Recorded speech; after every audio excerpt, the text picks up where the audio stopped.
So, good morning, everyone. My name is Jan Geis, Secretary General of EUFORES, and welcome everyone to the EUFORES workshop on the National Energy and Climate Plans in the EU Recovery Plan, the Finnish Green Vision. So we're very happy to be back, physically not, but virtually with you in Helsinki in the Finnish Parliament. Before I go into technical details, let me tell you who we are actually. Not all of us might know us. So EUFORES, the European Forum for Renewable Energy Sources, is the network of members of parliament from the European Parliament and the EU 27 national parliaments promoting renewable energy and energy efficiency as the key solutions to climate change. And so we're very happy as parliamentary network to also meet our friends and colleagues in the national parliaments. And well, we do this in cooperation, of course, with the members of European Parliament and the European Commission within two big projects under EU funding. And one is the Renewables networking platform, which is a direct cooperation of EUFORES with DG Energy, the European Commission, which well, creates a rollout to all 27 national parliaments with national parliamentary workshops like we have it today. And so we're very happy to be back in Finland, actually, because as some of you, most of you know, we have been in your beautiful parliament a year ago for the big interparliamentary meeting where we gathered members of parliament from all over Europe and had some great food in Helsinki, by the way.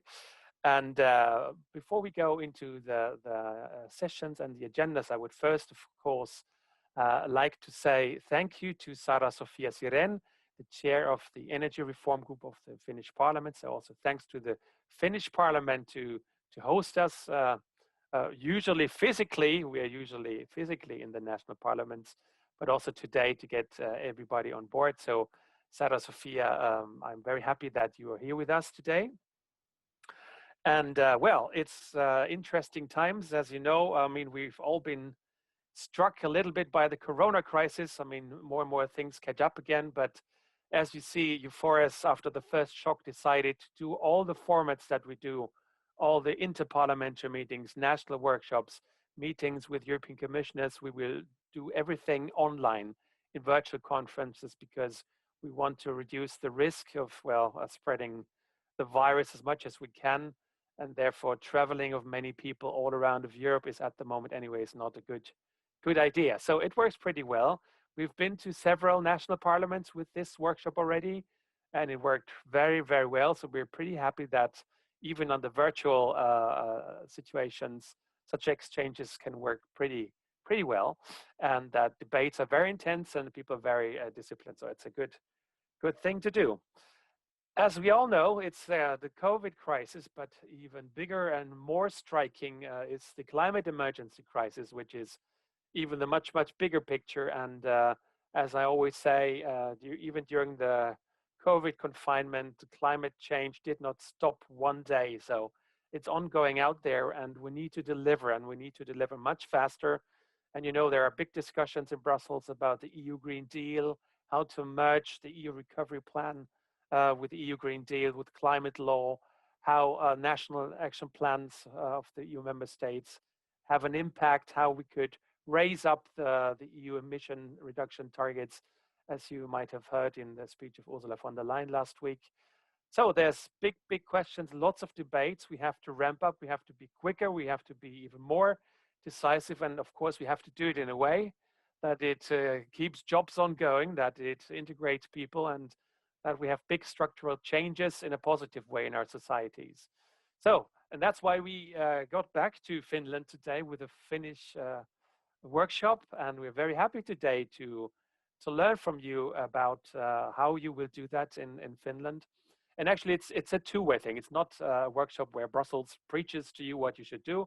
No, it's of course the European Commission will later on explain a little bit the situation coming from Brussels, and of course we want to learn also from the national level where your starting point is, where your problems are, which solutions you're going for, and what the whole community of experts from government, parliament, NGOs, companies, science think things could go in the coming months. So we're very happy to discuss that with you today. And yes, also for those who are not in Helsinki, we also have some listeners and experts listening from Brussels. So I mean, we work on Helsinki time, so the whole agenda is set for Helsinki time. So it's now in Helsinki. I have a second watch here. It's 9:06. For Brussels is 8:06. So lots of people had issues with bringing kids to school today, like me. But we're happy that you're all on board. Yes, I would say now, I hope you all have no issues technically. If you have one, then please feel free to get in touch with my colleague Rachel Hajar, who you have the contact of Rachel in case something doesn't work out. And we will have a panel stage, is a webinar. We have speakers on stage with video and sound, of course. And then we have a participants level. Let's say that's all the attendees. Attendees are at the moment in the listen only mode because I mean, it's a webinar. And but there will be, after each session, there will be a section where you can ask questions. So you can raise hands. If you push on the participants button down there, you will see the participants list probably, and also you will have a hand raise functionality if you don't see the button down there anyways. So it looks like this. It's just click it, then I see that you have a question, and then I can put you on audio, and then we can listen to your questions. Okay, but now let's run into the conference itself.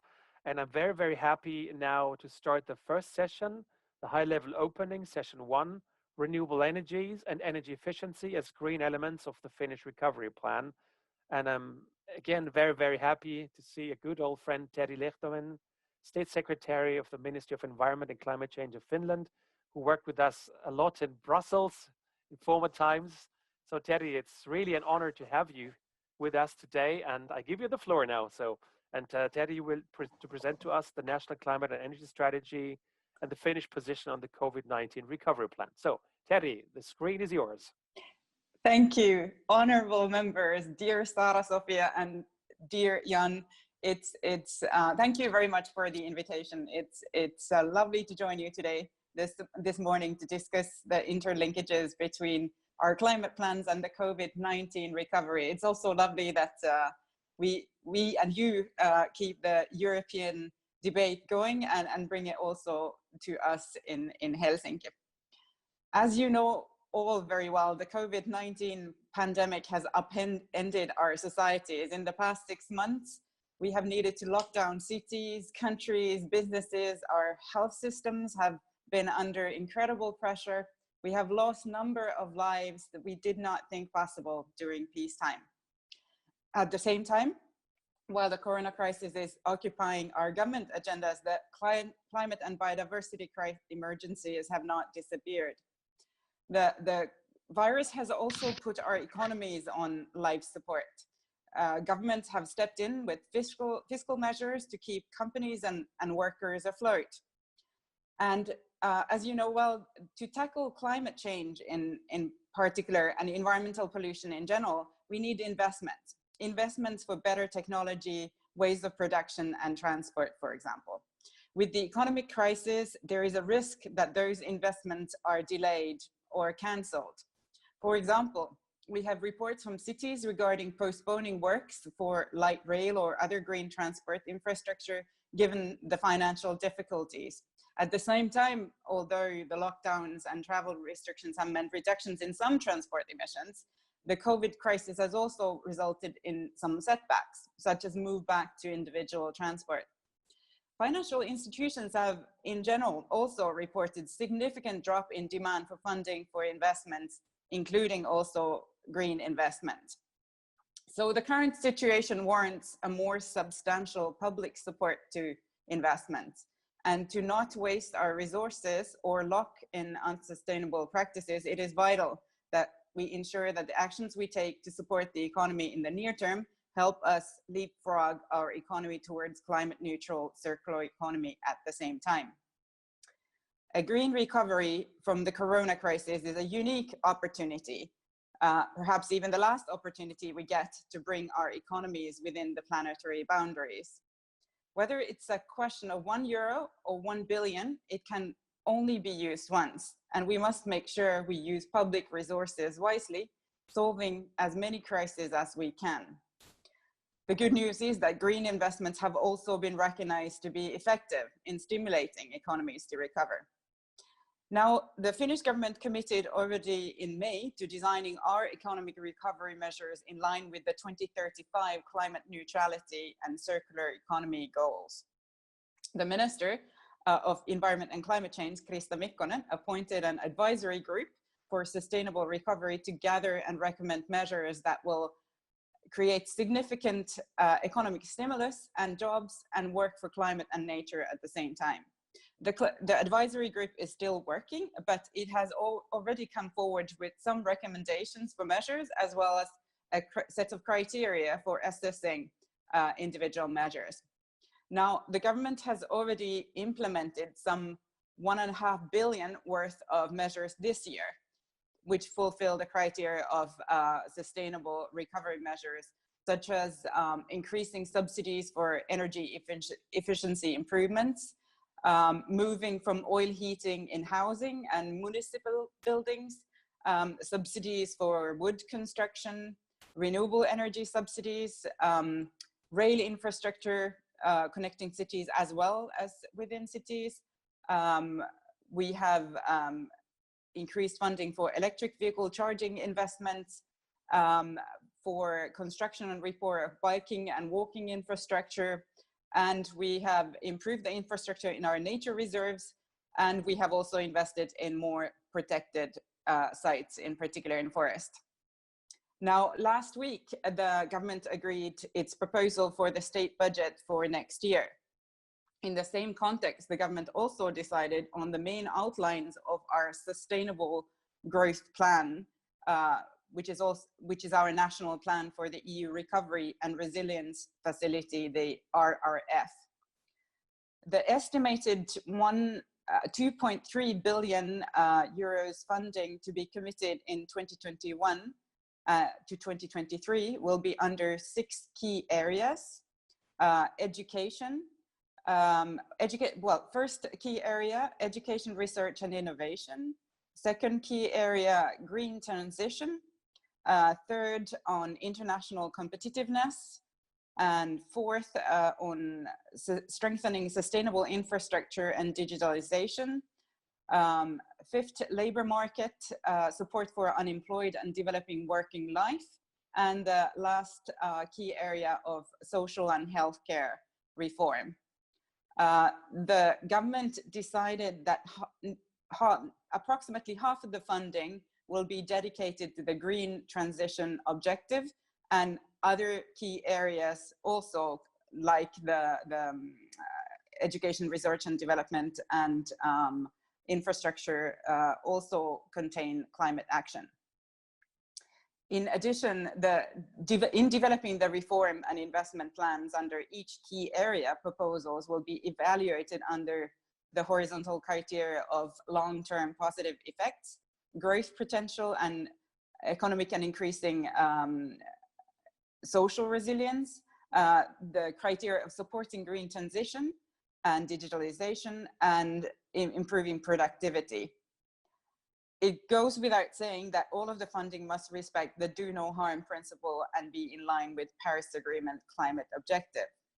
Now, the work on detailing the reforms and investments under the plan is underway, and the government is consulting cities and regional authorities as well as stakeholders in the coming weeks. In my personal view, investments in infrastructure, be it digital, power or green transport infrastructure, are clear no-brainers for gearing up the climate transition with public recovery stimulus. Another area to speed up emission reductions is works to improve energy efficiency in buildings.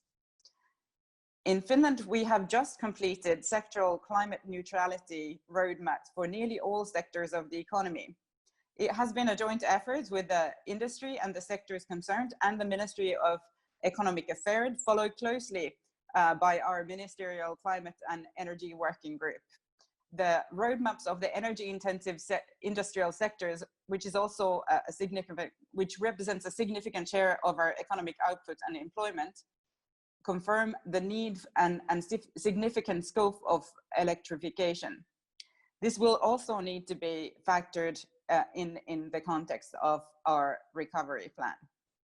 Now, we need to be careful not to distort the markets with subsidizing investments in private companies, but we can increase our support to demonstration and piloting new technologies, and we can help mobilize investment through access to public guarantees for investments to greening industry and economy. Chair, you also asked me to speak to our national climate and energy plan. As you know, we have a target to be carbon neutral or climate neutral by 2035. The target was set on the basis of advice of our climate science panel on the basis of what is adequate and fair contribution of Finland to a global 1.5-degree carbon budget. Unfortunately, the government was not able to design the specific policies and measures necessary to achieve that goal by the end of 2019, which was the deadline for submitting our plans to the European Commission. So in that sense, our NECP is incomplete as regards achievement of our domestic goal. However, we are in the process of designing the necessary policies and measures. The government will update next year the 2 existing climate plans, domestic climate plans, one for the ETS sector and one for the effort sharing sector, and we will design a new climate plan for the land use sector. These plans together will need to add up to a consistent path to climate neutrality by 2035. The government is also committed to ensuring that the transition is fair and no one is left behind. One of the sectors particularly affected in the climate neutrality transition of our economy is the production of peat and production and energy consumption of peat. The energy consumption of peat is a source of significant greenhouse gas emissions, both in the land use sector and from combustion. Last week, the government decided on a significant increase of energy tax for peat and to set up an additional ETS floor price mechanism from 2022 to guarantee at least halving the energy consumption of peat by 2030. Significant part of the resources under the EU Just Transition Fund available to Finland will be used to ensure a fair transition for the entrepreneurs and communities involved in peat extraction, as well as to support alternative technologies in district heating to replace peat. One final observation. This is linked to our measures to reduce peat consumption and relevant to today's conversation and the European context. While it makes sense to use public funds and recovery euros to support first movers and new technologies in order to make the climate and resource smart the new normal, we must not lose sight of the economic drivers. The carbon price, taxes and policies to reward circular economy solution must be maintained and reinforced to ensure market signals sustain the transition. This is where EU policy and increasing EU climate target for 2030 is of key importance. Finland supports the Commission proposal to increase the target to at least 55%, and we think majority of the additional effort should be allocated to the sectors currently under the ETS. Honorable members, dear colleagues, resilience begins with putting our economies within planetary boundaries.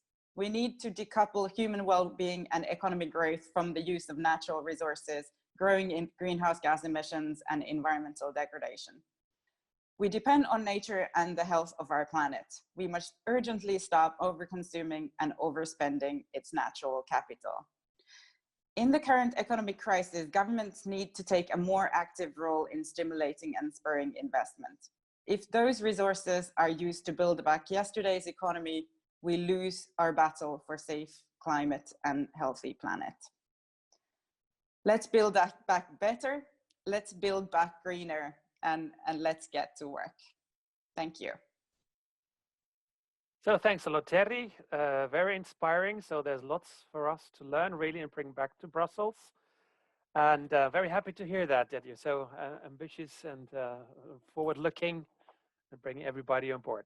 So I would like to invite now Saara-Sofia Siren, Member of Parliament of the Finnish Parliament and Chair of the Energy Reform Group. So Saara-Sofia, I cannot see you yet. I hope you are around.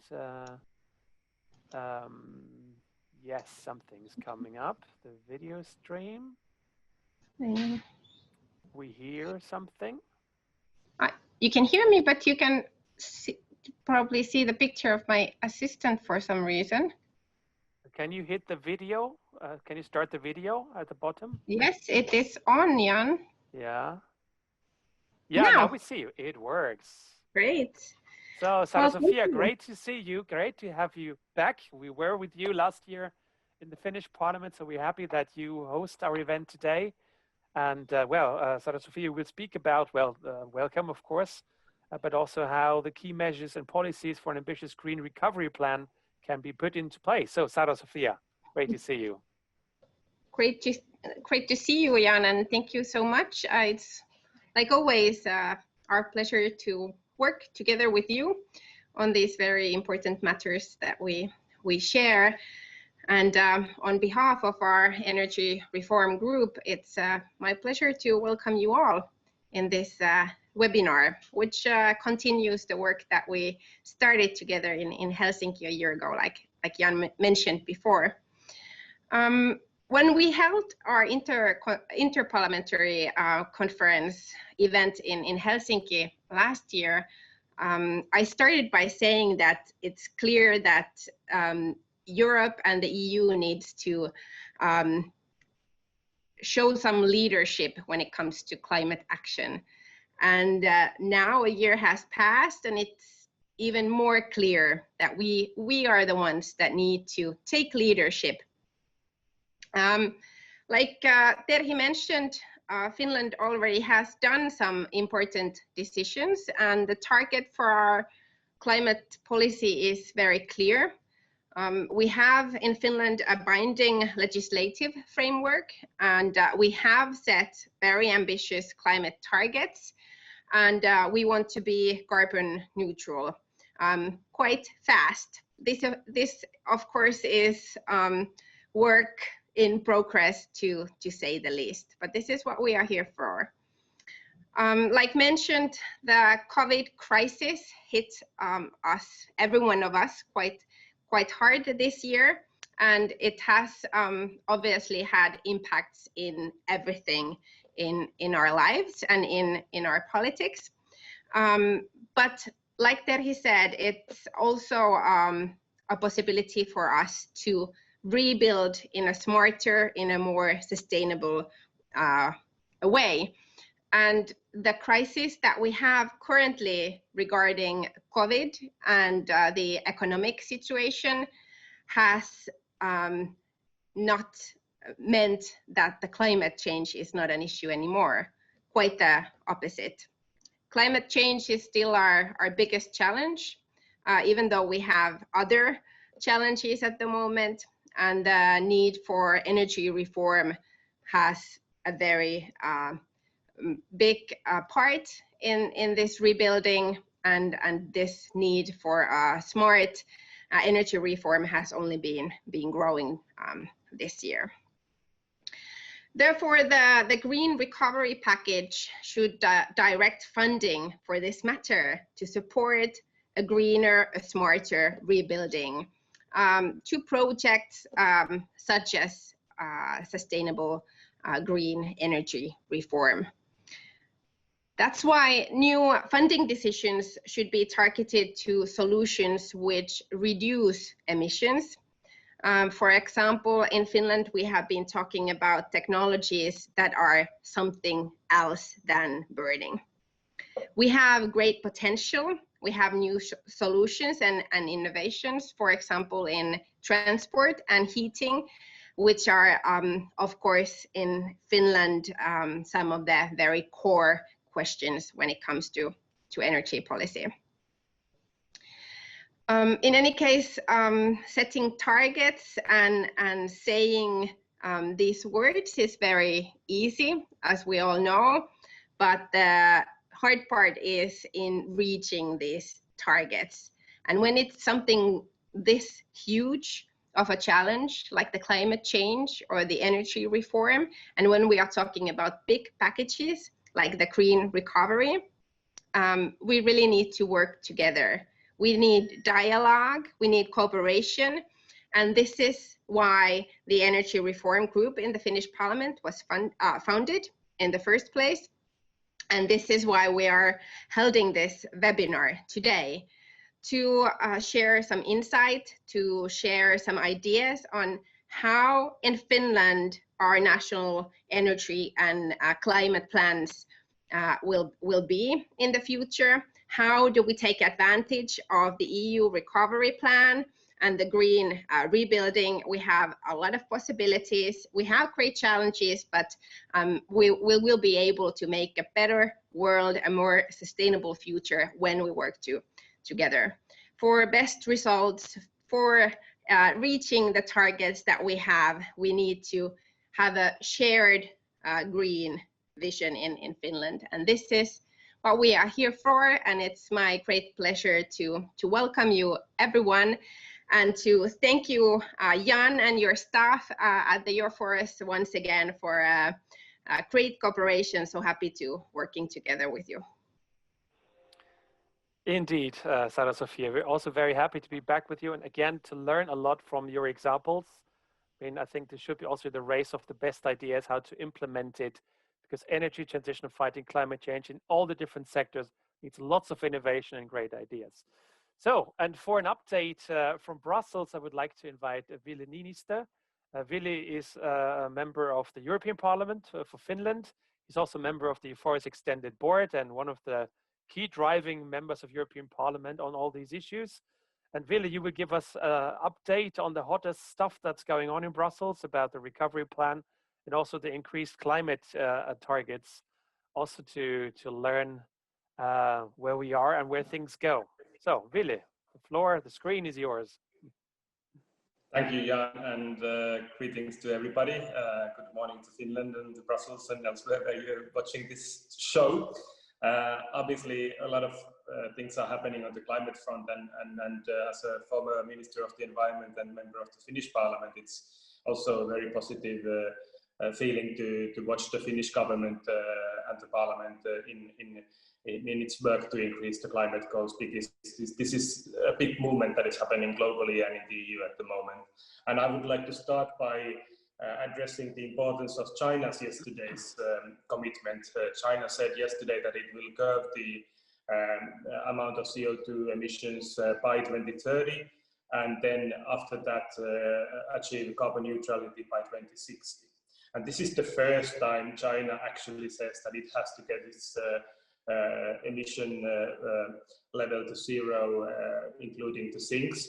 And this is a big promise. It actually makes the commitments that world countries have made in so far 0.2 percentages or 0.3 percentages of Celsius grades lower in climate global warming than previously. So now we are actually in a position where it's realistic to keep global warming under 2 degrees at least, and when this dynamic starts to work, 1.5 degrees goal is still achievable, even though that will mean a lot of extra effort.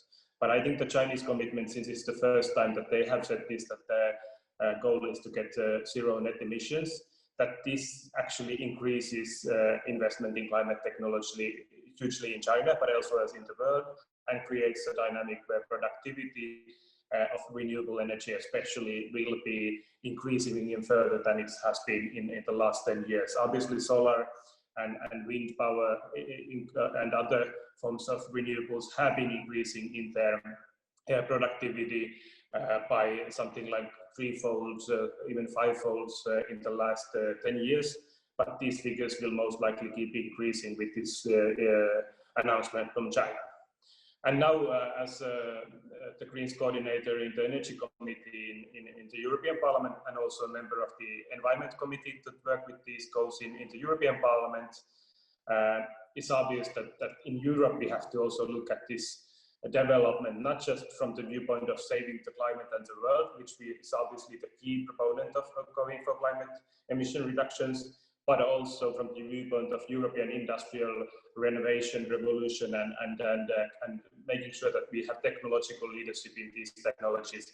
It is vital that we are investing vast amounts into renewables and broadly to climate clean technologies, because this is going to be the main vehicle of economic growth and sustainable growth in the coming decades in the world. So if we want to have jobs in Europe in the future, we have to invest on climate emission reduction technologies. This is as simple as that. And the same message comes from investors.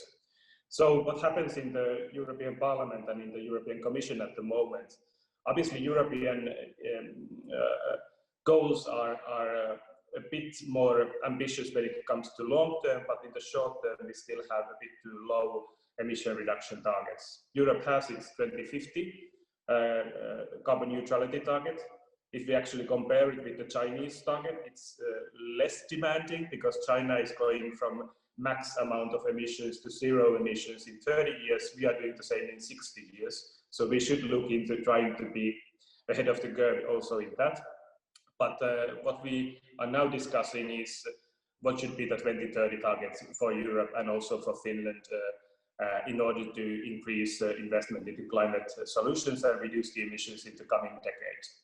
And now the Commission proposes at least 55% of emission reductions. This is an increase from current goal of 40, but even the current goal will be overachieved with just business as usual. The investment in climate technologies and emission reductions are going such a way forward that we would achieve something like 45–46% anyway. So the question is how high will we try to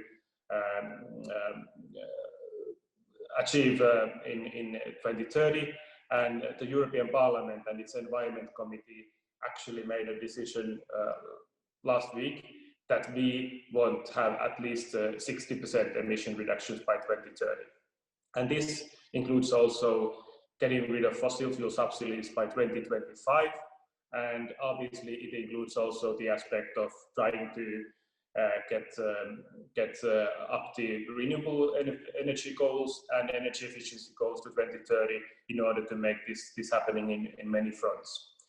The European Commission's proposal of at least 55% reductions now comes to the Parliament and also for the Member States to discuss. Obviously, the Finnish government is for it, but this also has consequences for Finland in the short term. Even the current goals, even though the Finnish government has a carbon neutrality goal by 2035, there are not enough tools in place in order to make sure that that economic transformation is happening as fast as possible, and that it's actually investments into the clean technologies that are happening.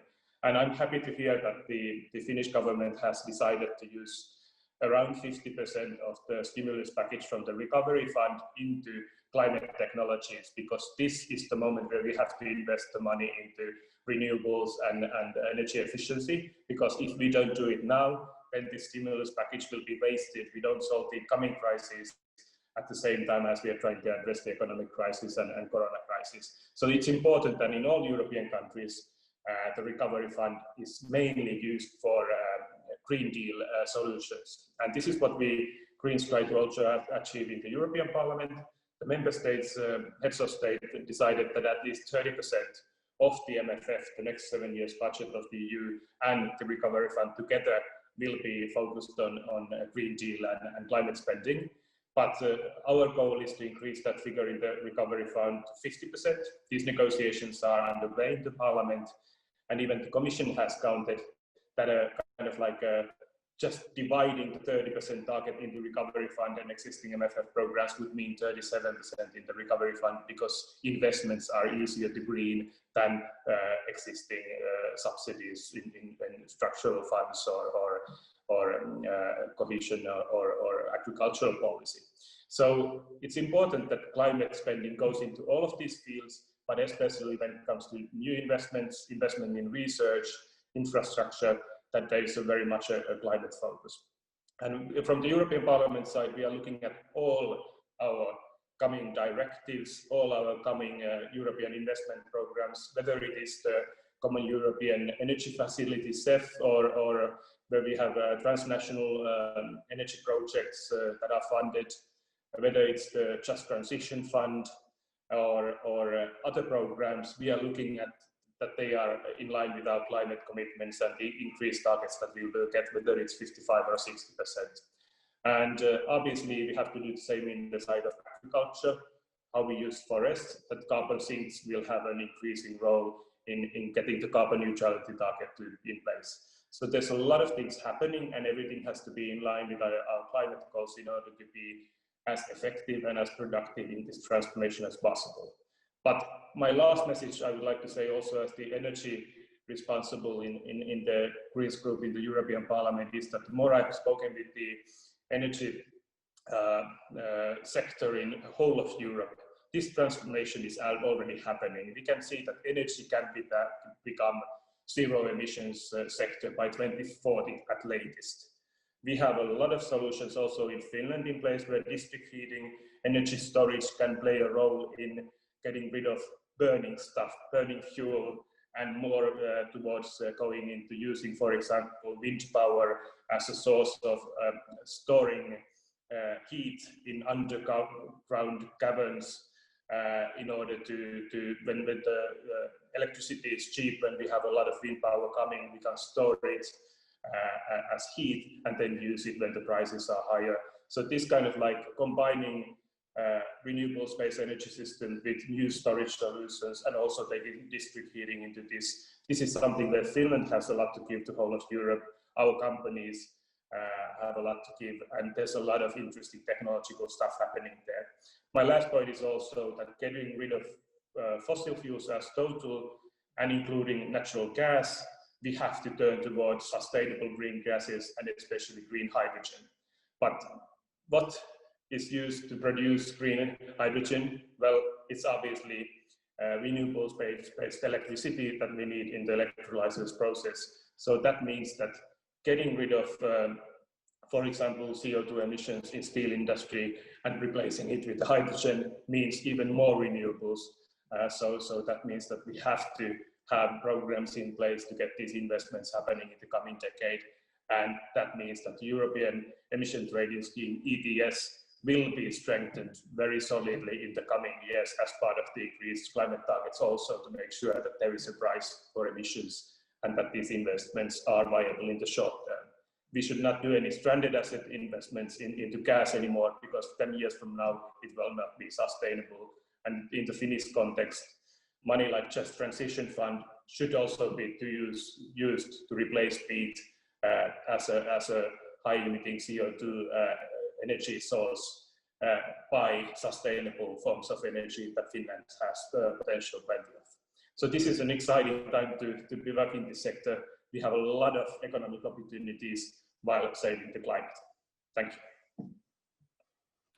So thanks a lot, Ville. Indeed, there's lots of stuff happening in Brussels.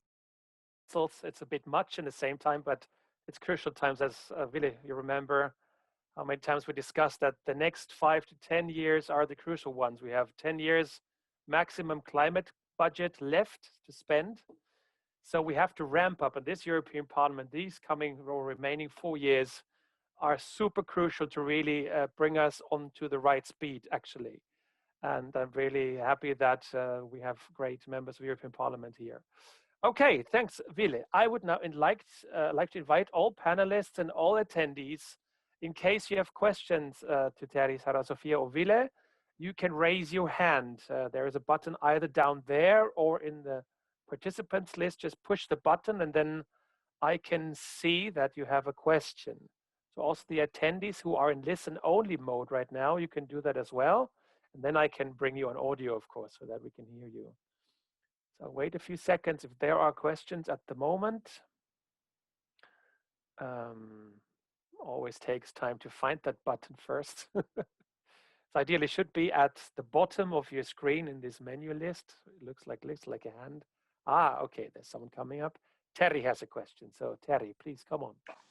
Thank you. I'll use the opportunity to ask a question from Ville about the process in the European Parliament. You said that you have you want to increase the share of earmarking for climate in the recovery instrument. Is this a conversation that you think will or will this have support of the majority in the parliament? Can we, because as discussed, basically the Finnish plan currently is that I'm confident to say that more than half of the recovery facility funding will be used to support climate action.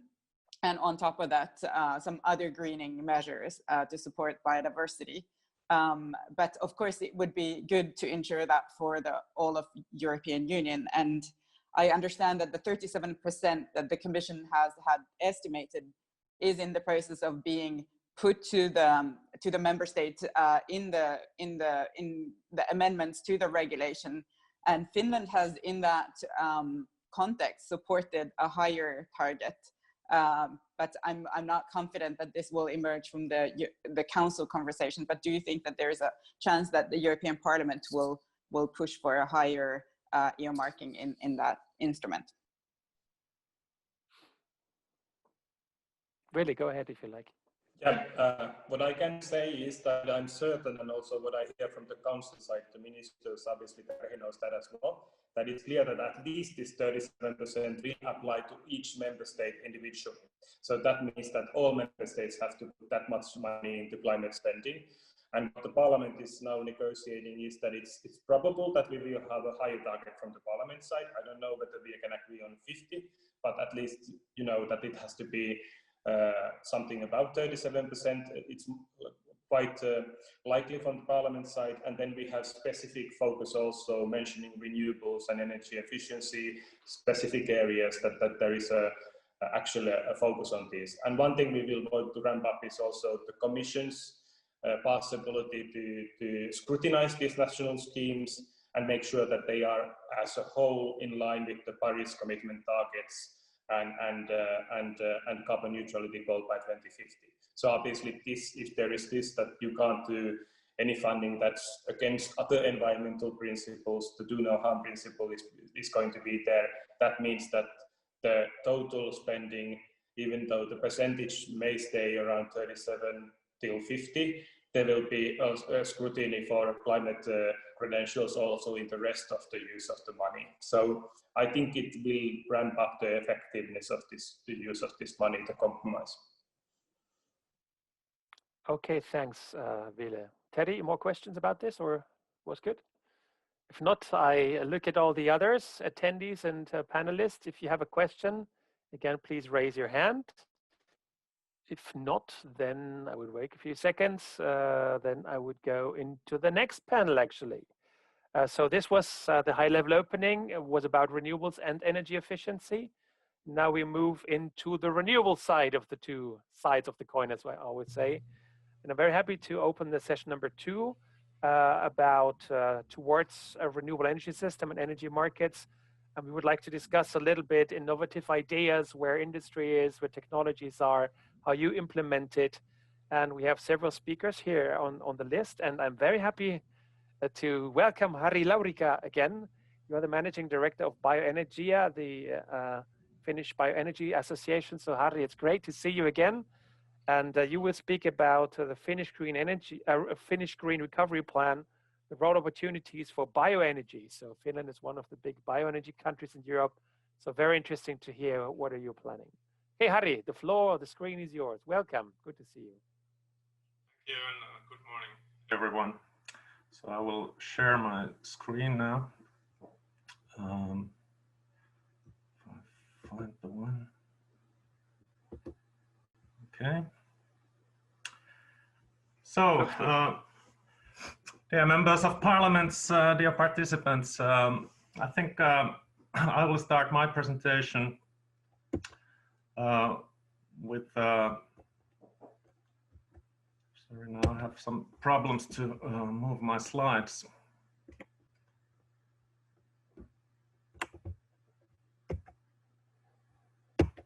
Okay. Sorry, I have technical problem here, but never mind.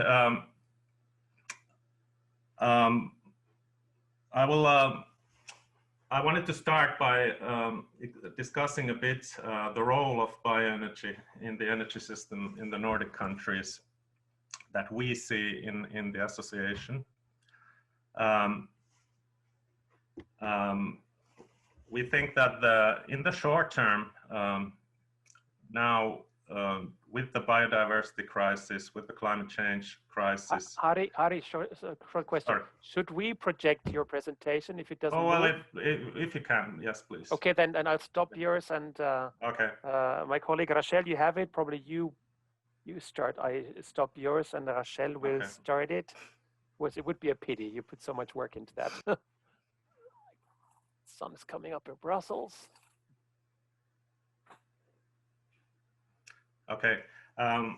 Well, anyway, sustainability for this sector is key in the coming years. And that refers, of course, to climate change and biodiversity. And we can tackle that at best by focusing in this sector on side streams, different biomass side streams. And in the short term, of course, biomass can replace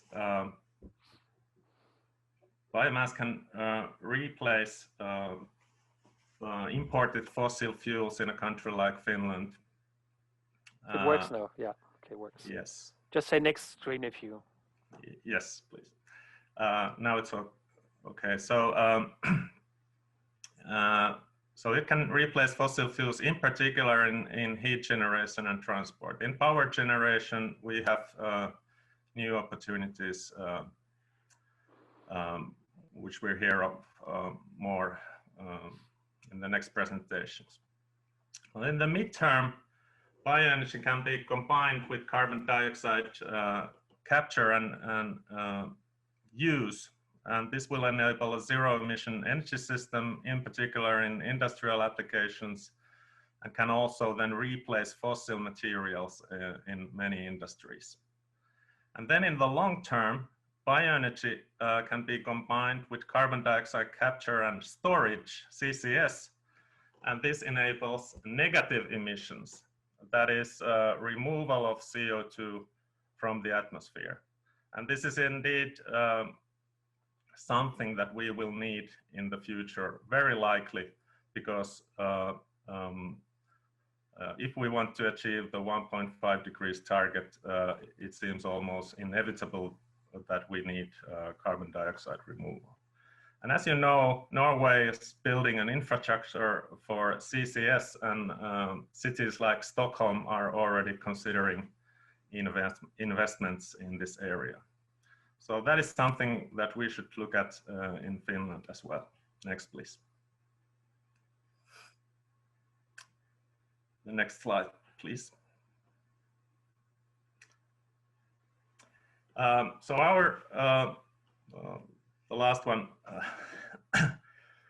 our vision for the Finnish bioenergy is here. We would like to have excellent conditions in this sector for development of sustainable and even carbon negative biomass-based products. So we don't speak about energy here, even though we represent the bioenergy sector. We start from biomass-based products. We aim at high added value from biomass and exports, and we want to be part of circular bioeconomy. And in this bioeconomy and transition, we want to support energy self-sufficiency, energy security, and employment. And energy will be derived from side stream, as I said, and in Finland, this refers in particular side streams of forest management and forest industry. Next, please.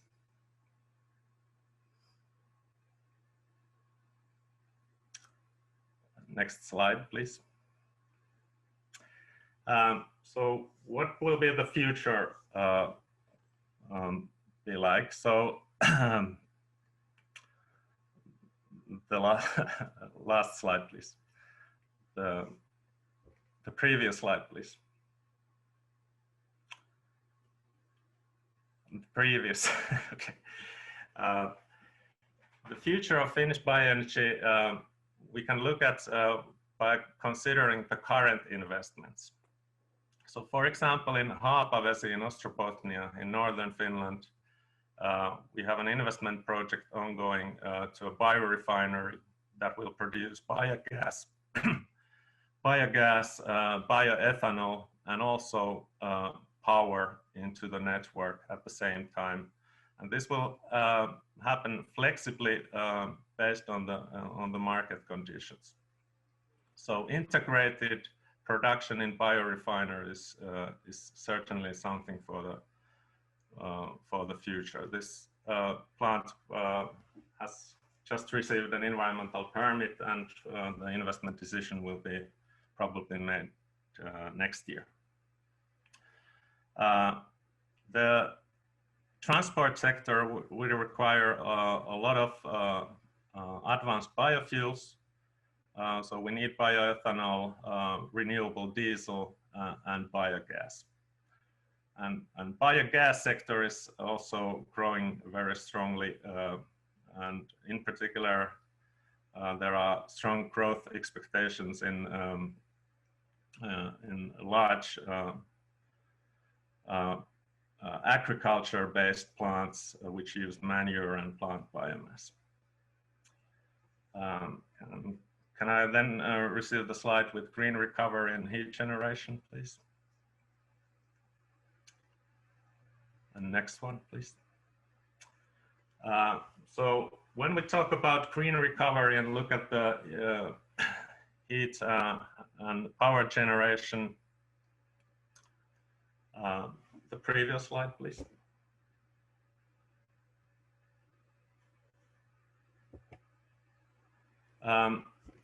Yes, this one. In heat and power generation, the 2020's key trend will be the declining fuel use. And we can also see, this is pictures from the Finnish energy industry's low carbon roadmap that was referred to earlier. The fuel use will be decreasing in the 2020s.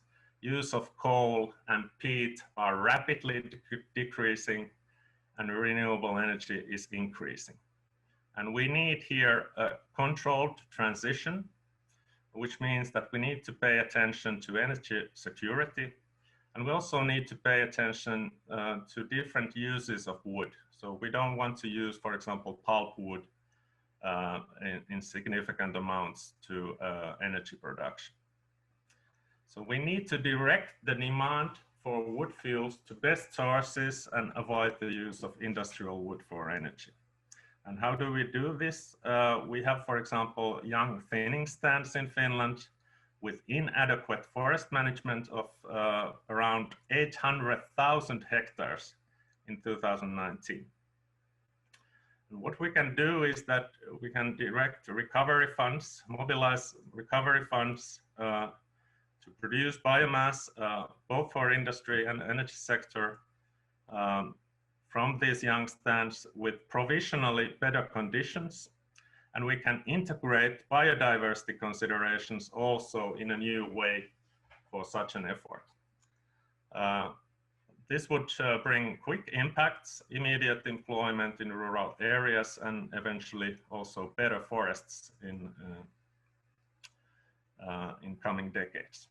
Next, please.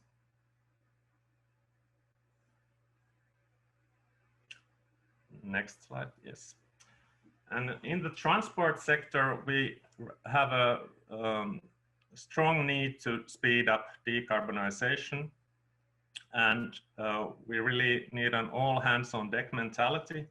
So we need electrification, we need biofuels, we need energy efficiency, basically all measures to decarbonize this sector. And some ideas for consideration, we could increase subsidies for conversions for passenger cars, ethanol and gas conversions. We could switch to renewable diesel and biomethane in public transportation with green procurement.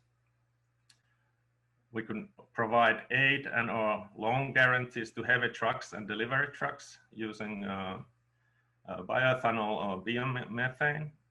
And we could support low carbon infrastructure such as filling stations and release renewable fuels exceeding the blending mandate. We have a blending mandate in place in Finland. It's 18% in 2021 and 30% in 2029.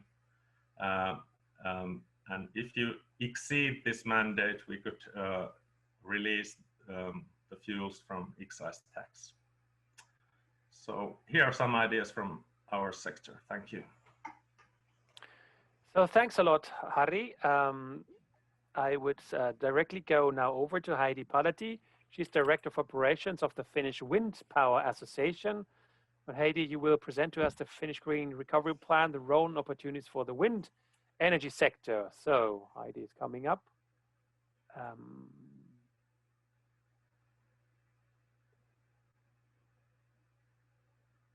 Heidi, can we hear you? Now. Yeah, here we go. Good morning, everyone, and my warmest thanks for inviting us to speak for you today.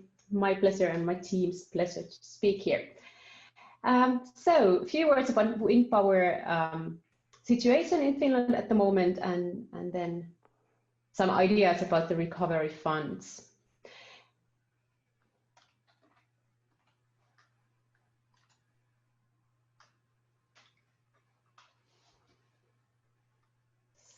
Some technical issues, of course. Doesn't it move? Can it move the slides, or what's the problem? Yeah, that seems to be the problem now. Okay, let's do it the same that Rachel is just starting yours. So now it works. Ah, it works. Okay, it works. Great, excellent. Okay, a bit complicated, but works. So I come from the Finnish Wind Power Association. We are the leading industry association for wind power in Finland, representing about 150 companies that are working in wind. In a nutshell, wind power market is very vivid in Finland at the moment. In big picture, the permitting process is functioning well, and our capacity is to double within coming years. The wind condition in Finland all over the country is good, but at the moment it's a bit problematic to do project development in eastern parts of the country due to military radars, but hopefully that will be solved in future then. Also, long handling times together with very fast technological development is a challenge, as often when spatial plans come from the administrative courts, the technology is higher than the spatial plan actually allows. And we have to keep in mind that it's not only about producing wind power in Finland, we have also a lot of component manufacturing and exporting in Finland. At the moment, we have 754 turbines with 2,200 megawatts of capacity that covers 7% of the electricity consumption in Finland. And as said, the capacity will more than double most likely in a couple of years, which means that by 2023 we will cover about 70% of the electricity consumption in Finland with wind power.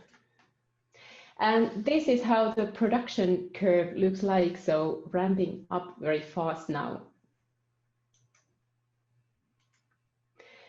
As said, the distribution of wind turbines is not equal in Finland at the moment. Now very high turbines enable us to do construction and project development also in the forestry parts of the country, in inland and in eastern Finland.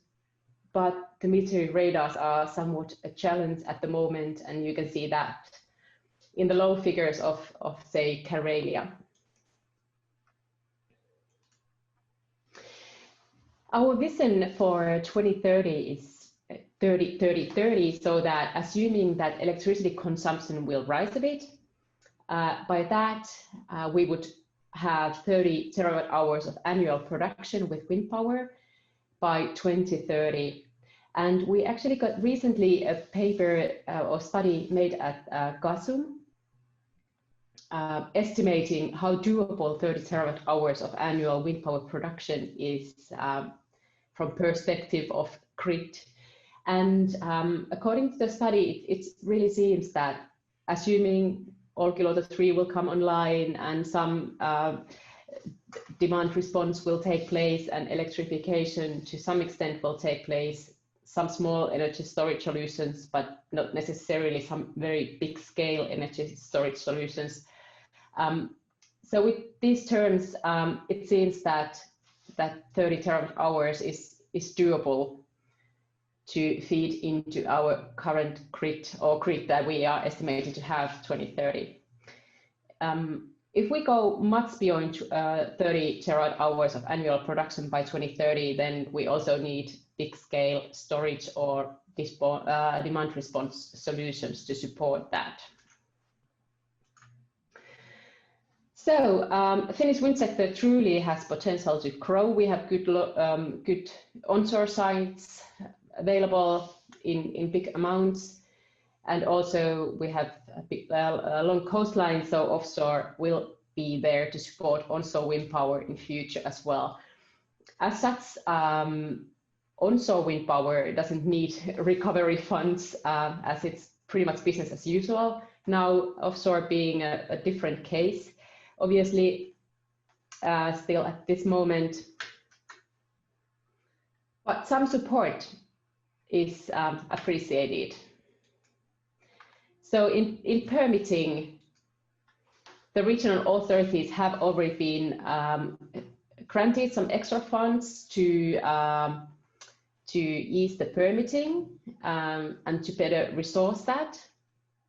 That was from the national recovery funds.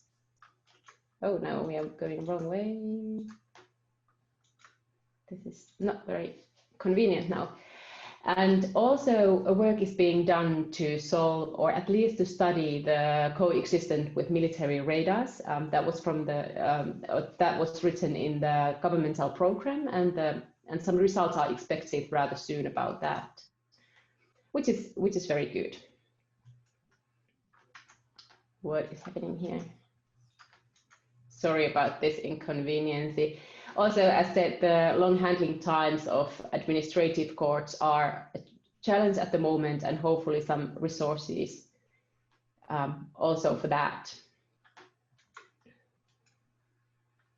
Okay, I can't seem to move on for some reason.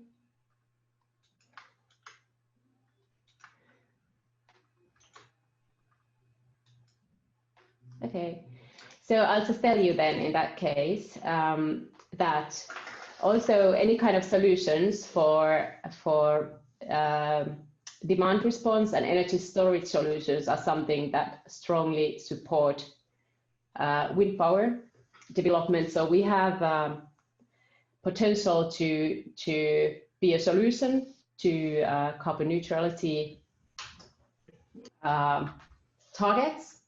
But some grid solutions, enhancing the grids, both transmission lines and interconnectors are of good support for us. Also, putting emphasis on the recovery and resilience instrument, that it would be as much green elements there as possible is of course good for wind power. Okay, now we can move on again. So Heidi, we just take over so that's easier for you. Okay, excellent. Thank you. Excellent. So, but pretty much covered already. So, in big picture for wind power, as large and interconnected energy market as possible, keeping Finland as one price area. These are good things. And also the possibility to construct all over the country, as if it's not windy in one part of the country, it's quite likely windy in another part of the country. You may just move on for the rest. And as said, sector coupling, heating, transport to be electrified, demand response. This is, and of course, hydrogen solutions are strongly supporting wind power. So wind power as such is business as usual onshore. but support needed from neighboring sectors. And for the last ones, yes, so hopefully some green emphasis on the recovery funds. If you want to learn more about the wind sector in Finland, we have a seminar coming up, of course, in virtual mode, just in a few weeks or so. So for the last slide, Wind Finland on 7th and 8th of October, you are most welcome online then.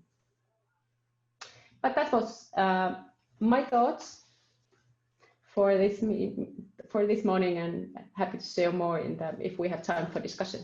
Okay, so thanks a lot, Heidi. I would say I look at all the attendees and participants. Again, it's now a chance to ask a question if you have one. Wait a few seconds. You can raise hand in the participants list or at the bottom of your screen. If no questions come up, I don't see any. I mean, you have time later on as well. I would now like to give the floor, invite Michaela Holl. She's policy analyst at DG Energy in the European Commission, and we work a lot together, and we do together this rollout to the national parliament. So, Michaela, I hope you can jump on board visually now. Yes, she's coming. There she is, Micha. Great to see you. So, you will. Hello, Micha. Hey, wie geht's dir denn? Both Germans. Okay, Michaela will present to us what role renewables could play in the green recovery in Europe. I mean, and Micha, for sure, you give us an update of the strong and hot debates in Brussels as well, what's going on in Commission. Micha, okay. The screen is yours. Thank you. Good morning, everyone. And I apologize that maybe it would have made sense for me to start the discussion because the previous speakers already talked about the recovery plan and I could have framed it, but Helsinki time was impossible with school in Brussels, which are still open. So I hope it's okay. My name is Michaela Holl. I work in the European Commission in the unit on renewable energies. There I deal in particular with infrastructure, at the moment the offshore strategy that we will be presenting in a few weeks, and all issues around recovery, investment, financing. So the confinement was busy. And I was invited to tell you a bit about the latest developments on the Green Deal in general, and then in particular on the Recovery Fund. And so I have two parts of my presentation, and I have to say I speak without slides. I hope it's okay. So the first part of my presentation, I wanted to present to you the proposal of last week, which was presented last week by our president, to increase the ambition for the targets for 2030, which also has an impact on renewables. So I wanted to talk about that. And then a second, just the latest news. It all develops very fast on how we handle the recovery plan and what's in it for renewables. And I hope that can be useful for the to frame the discussions. As you know, the Green Deal is the overarching policy framework that we have in place for the European Commission, since we have a new Commission since last year. And one of the announcements that was made as part of the Green Deal was that the Commission would assess a higher ambition for the energy and climate targets for 2030, and that we would present something in time for the next COP meeting. Okay, the next COP meeting was then postponed and it will only take place next year. We still kept the original timing. We presented an in-depth new revised impact assessment that already factored in also the effects of the crisis. And based on that impact assessment, which was presented last week, we presented a new proposal to amend the climate law.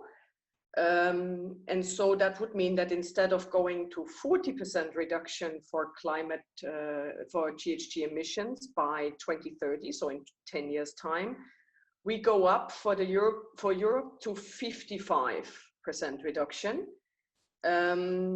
So basically the work we need to do over the next decade has been increased a lot, because otherwise we would not have reached our net zero target by 2050. The results showed that we would only get to 60%. So we had to do a steeper increase now.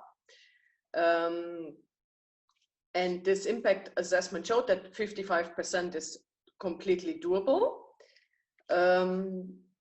But that would also mean for the renewables target, which is also a separate target next to greenhouse gas emissions, that what we have at the moment, that at least 32% that all the member states have to contribute together would have, so the share that would result from 55% is much higher. It's more 38 to 40%. So, and that higher share of renewables basically means that we need to increase the rate of growth that we've seen over the past 10 years for the renewables in Europe. It's more than doubling. So they have to really more than double in the speed that they are deployed. What we've seen in the Commission is that the commitments from the member states in the final national energy and climate plans, some member states have revised the ambitions. So now what we see is that we get to around a bit more than 33%. So basically we are beyond the 32%. But of course, between 33 and 38 or 40, there's still a big gap. It's interesting also to see how quickly the shares go up. I mean, for example, with this new ambition, the share of renewables-based electricity in Europe would be 65% in 10 years. So it's really going up fast. The transport sector has to quadruple. So we have to go from currently 6% to 24%. And also the heating sector will be at 40% in 2030. So it's really, this is a new level, I think, that we will be reaching very soon. And just to explain to you what this means in process. So we have presented this amendment, and this will now be in amendment to the climate law. And the climate law was at the moment before the European Parliament and the Council for discussion. So basically this new ambition will be integrated in there, and it would then be legally enshrined in EU law. So that's the idea. So that's a little bit the policy framing. And as I've told you, we need more renewables. So basically what the proposal announced already by the Commission, we said we were looking into a revision of all relevant proposals. That is the CO2 standards for cars, that is a big overhaul of the ETS, because the transport and the maritime and aviation sector will be also looked into. It will also mean a revision of the Renewables Directive, which is a bit funny because basically the member states are supposed to transpose it only by mid next year. And then mid next year, we actually come already with the revision for the higher ambition. So it's all moving very fast. So that's a little bit the policy framework. And so now I wanted to talk a bit more in particular about the recovery, how it's being set up, how the renewable sector in Finland and elsewhere can influence also, because it's, as I said, it's a unique moment because you have on the one hand this policy framework which really asks clearly for much more renewables, and on the other side you have a lot of money available. So I think it's really a unique moment that should be used. To start from the basis, what we are discussing at the moment in Brussels is the next 7-year budget. These discussions are always difficult anyhow. So it's the budget from 2021 to 2027. And if that wasn't difficult enough, because you had to replace the UK part of the budget, etc., we then proposed an additional on top budget part of 750 billion for the recovery. And the package, so both the normal budget, which are all the normal programs we know, Horizon, Europe for research, is topped up with 750 billion for recovery. And so at the moment, this package is before the European Parliament, and they have a few ideas still, because basically they were unhappy with some of the cuts that were decided by our heads of states and of government in July when they met and didn't leave for 3 days and nights. So the Parliament still wants to have higher budgets in some parts of this overall budget. and also some provisions around the rule of law, or even also climate mainstreaming. So basically what I'm telling you is not yet finally decided. I'm telling you now what the Commission has put on the table for the recovery fund, how it should operate and what should be funded.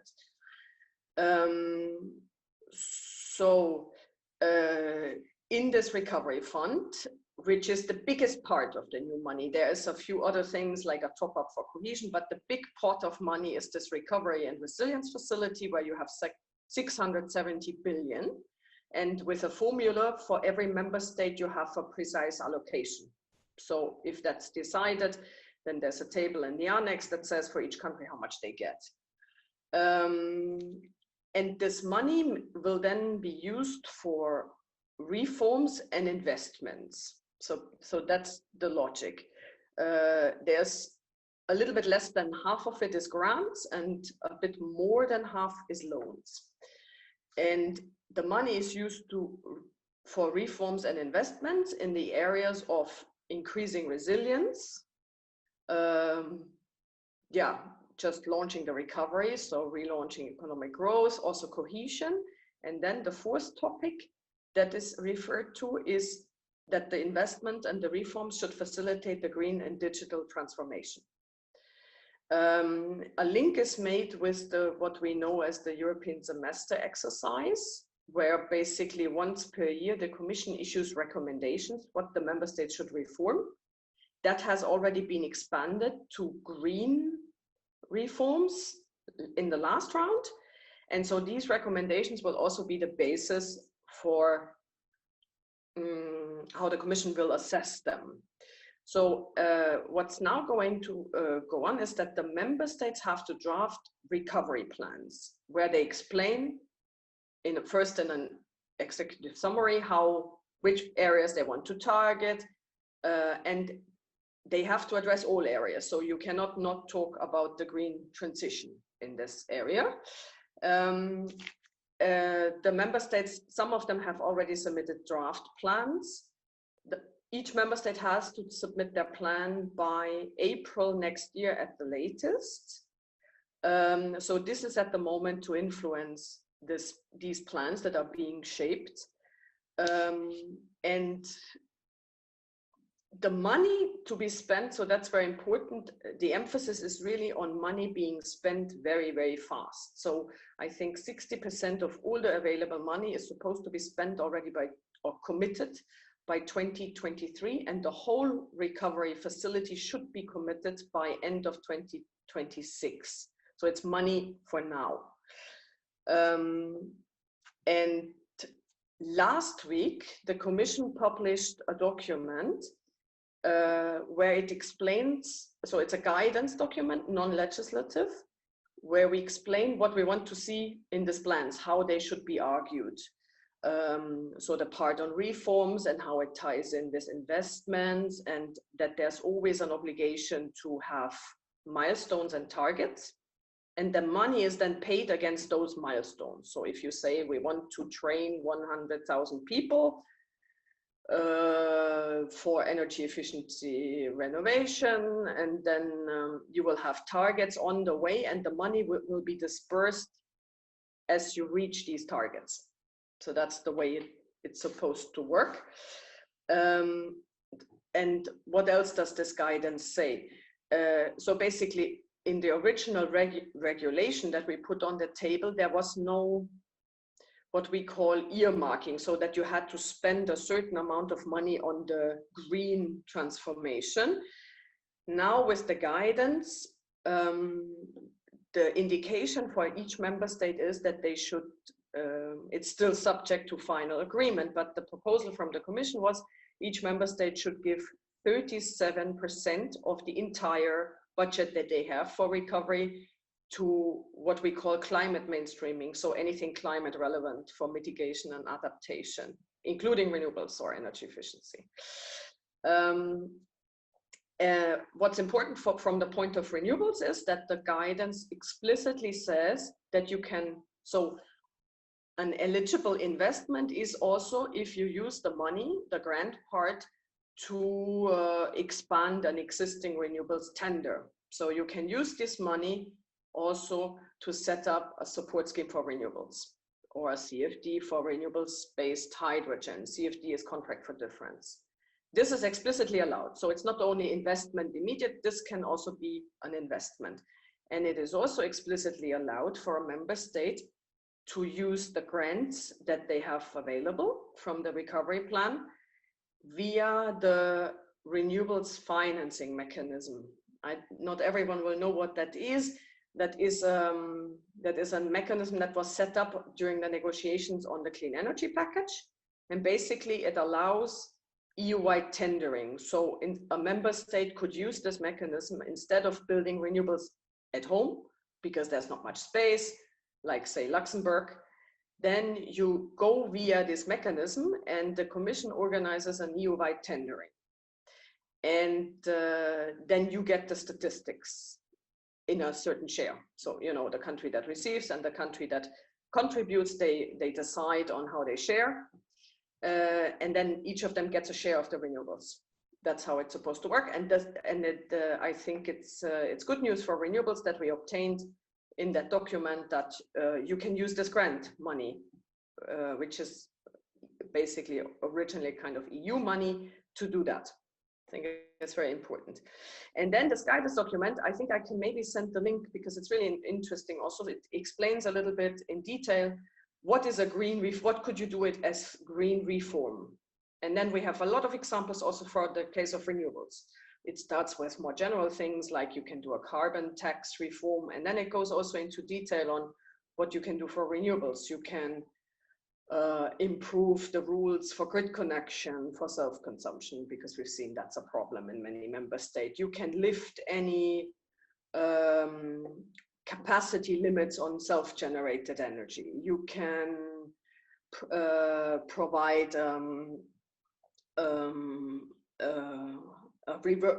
you can set up a revolving fund for energy efficiency, as we have seen in some countries. So we listed a lot of ideas what you could do.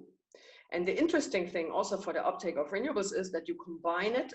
So just the previous speaker told about the issues that they still face, that there's a lack of personnel for authorizing wind projects. We see that also in many member states, for example. And you combine that then with the investment. So you say, this is the issue we want to address. And for that, we foresee so and so much money. And our objective is to train so and so many people. That's how it should look like. And what we have done in the European Commission side, and I think that's also an invitation to the renewable sector in Finland, we have started to create a database with projects that can be accelerated, because the money has to be spent soon. So infrastructure energy sometimes takes very long, but on renewables, we have started to collect ideas for each member state of projects that would make sense that are in the pipeline. I can also send later a link to a study that was published by the European Climate Foundation that I think gathered almost 1,000 ideas of projects across Europe. I'm sure there's also a lot of ideas for Finland in there. And so these could be integrated in the plan, because these plans can also already specifically put forward projects, like also cross-border projects. So as precise as possible. And yeah, so this is an invitation also to get the ideas going on reforms and projects and feed that into the process, how it's been organized in your country. Yeah, and then the final thing, which I think is very interesting for renewables, and then I'm already at the end of my talk, hopefully, and keep the time more or less. The guidance document that was published last week, I think maybe it's also good if I send you the link. It has also a draft template. So it's a little bit like with the national energy and climate plans. You see exactly how you have to fill it in. And the guidance, I think, suggests to member states, it's not obligatory because the guidance is not legal, but it strongly suggests the member state to focus with the money in 7 areas that we call flagship areas. And one of the flagships, it's called Power Up. is renewables and renewables-based hydrogen. And we have there stipulated that we want to use this recovery money from all member states together to contribute with at least 40% to the 500 gigawatts of renewables capacity we need to build up to 2030. So this is a strong invitation to the member states to contribute to that. It's not obligatory, but that's where we would like to see the money go. So really explicitly inviting for renewables, and we have the same because you have afterwards you have a session on energy efficiency. So we'll have the same for energy efficiency, mostly renovation in buildings, but not only. And then there's another component on smart mobility, and then you have components on digital connectivity, which I guess is maybe in Finland relatively advanced compared to other countries. So 7 flagships, and the member states should explain how their plans will relate to these flagships. And then final word, what's the link with the national energy and climate plans? Because we went now through all this process that every member state had their national energy climate plans. We say in our legislation that they are an important input to also design these recovery plans. And in fact, the Commission will be coming out with in-depth assessments for each country, like around 10 pages long, so quite in detail, on how we assess the final NECP. And the expectation that comes out in mid-October. So, and the expectation is that this, what we say in there, how we discuss what the shortcomings are, what's good, what could be improved, that this also informs then the member state recovery plan. And I think with this, I have reached the end of my talk and hope it was more or less clear.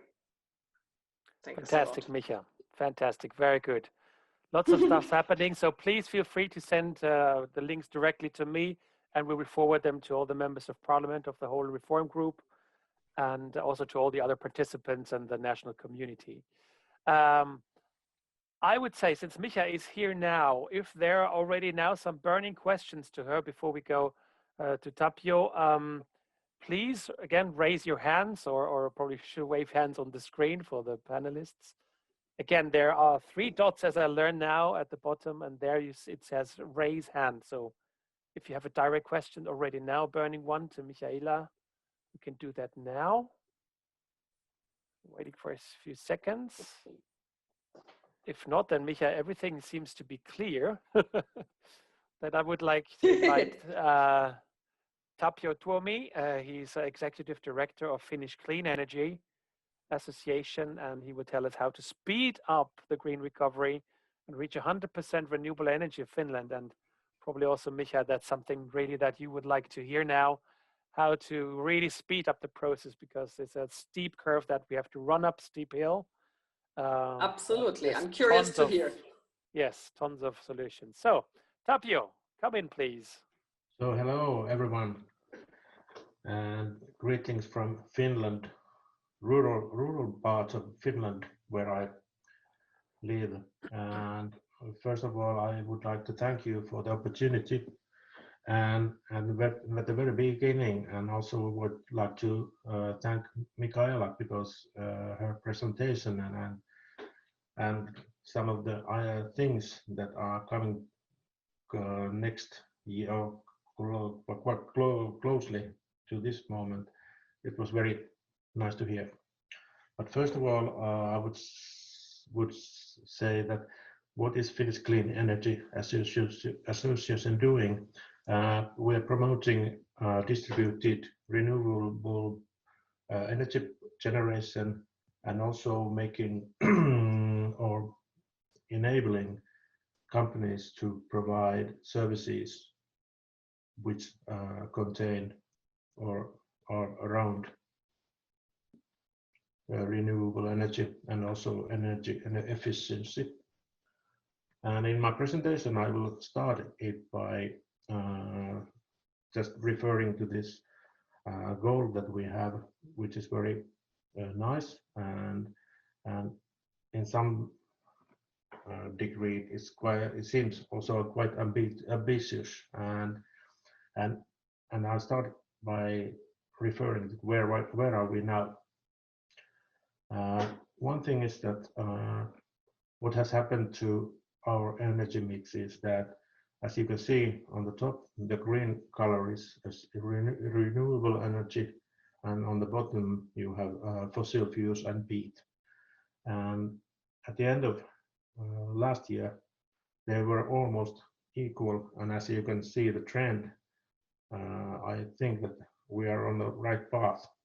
But if you compare to the emissions, you see that we have been going down 30% since 1990. So I think that we have quite a long way to go. And in my presentation, I will focus on two sectors, which I think that are quite interesting, and those are the difficult ones, I think, both in Finland and both in also in Europe, and those are transport and heating. And even though they are quite difficult sectors, but still I think that there's something that we have been doing a lot, and also those are the solutions that will help us both keeping us warm, and the other thing is that also reducing the emissions from heating. And my point is that heat pumps, and as part of the electrification of energy, is a very important solution. And there you can see that currently residential heat pumps, which means small buildings and not the utility size, they produce 10 terawatt hours of energy yearly, and that is around 15% of energy that is required for heating up the buildings. So that's that's quite a bit. The other thing is that in district heating, which is very popular in Finland, you can see those solutions that have been done during the past few years, and they are growing all the time, is that you can get heat from all kinds of places, from sewage water to waste heat, especially from data centers, but also from building waste heat. And the other thing is that is the problem of seasons, and for that you have to have some kind of solutions for seasonal heat storage. And there are some examples that have been done or will be done in the near future that have the capacity of actually being a solution. For example, this one in the middle, which is quite new. It was yesterday or the day before that announced that this size of seasonal heat storage will be built in Vantaa, which is next to Helsinki, a big city. And also you have to remember all these hybrid type of solutions for producing heat, as that solar thermal has been starting to pick up also in Finland. In Europe, it's much, in rest of the Europe it's much bigger, but also in Finland it has started to pick up space or pace.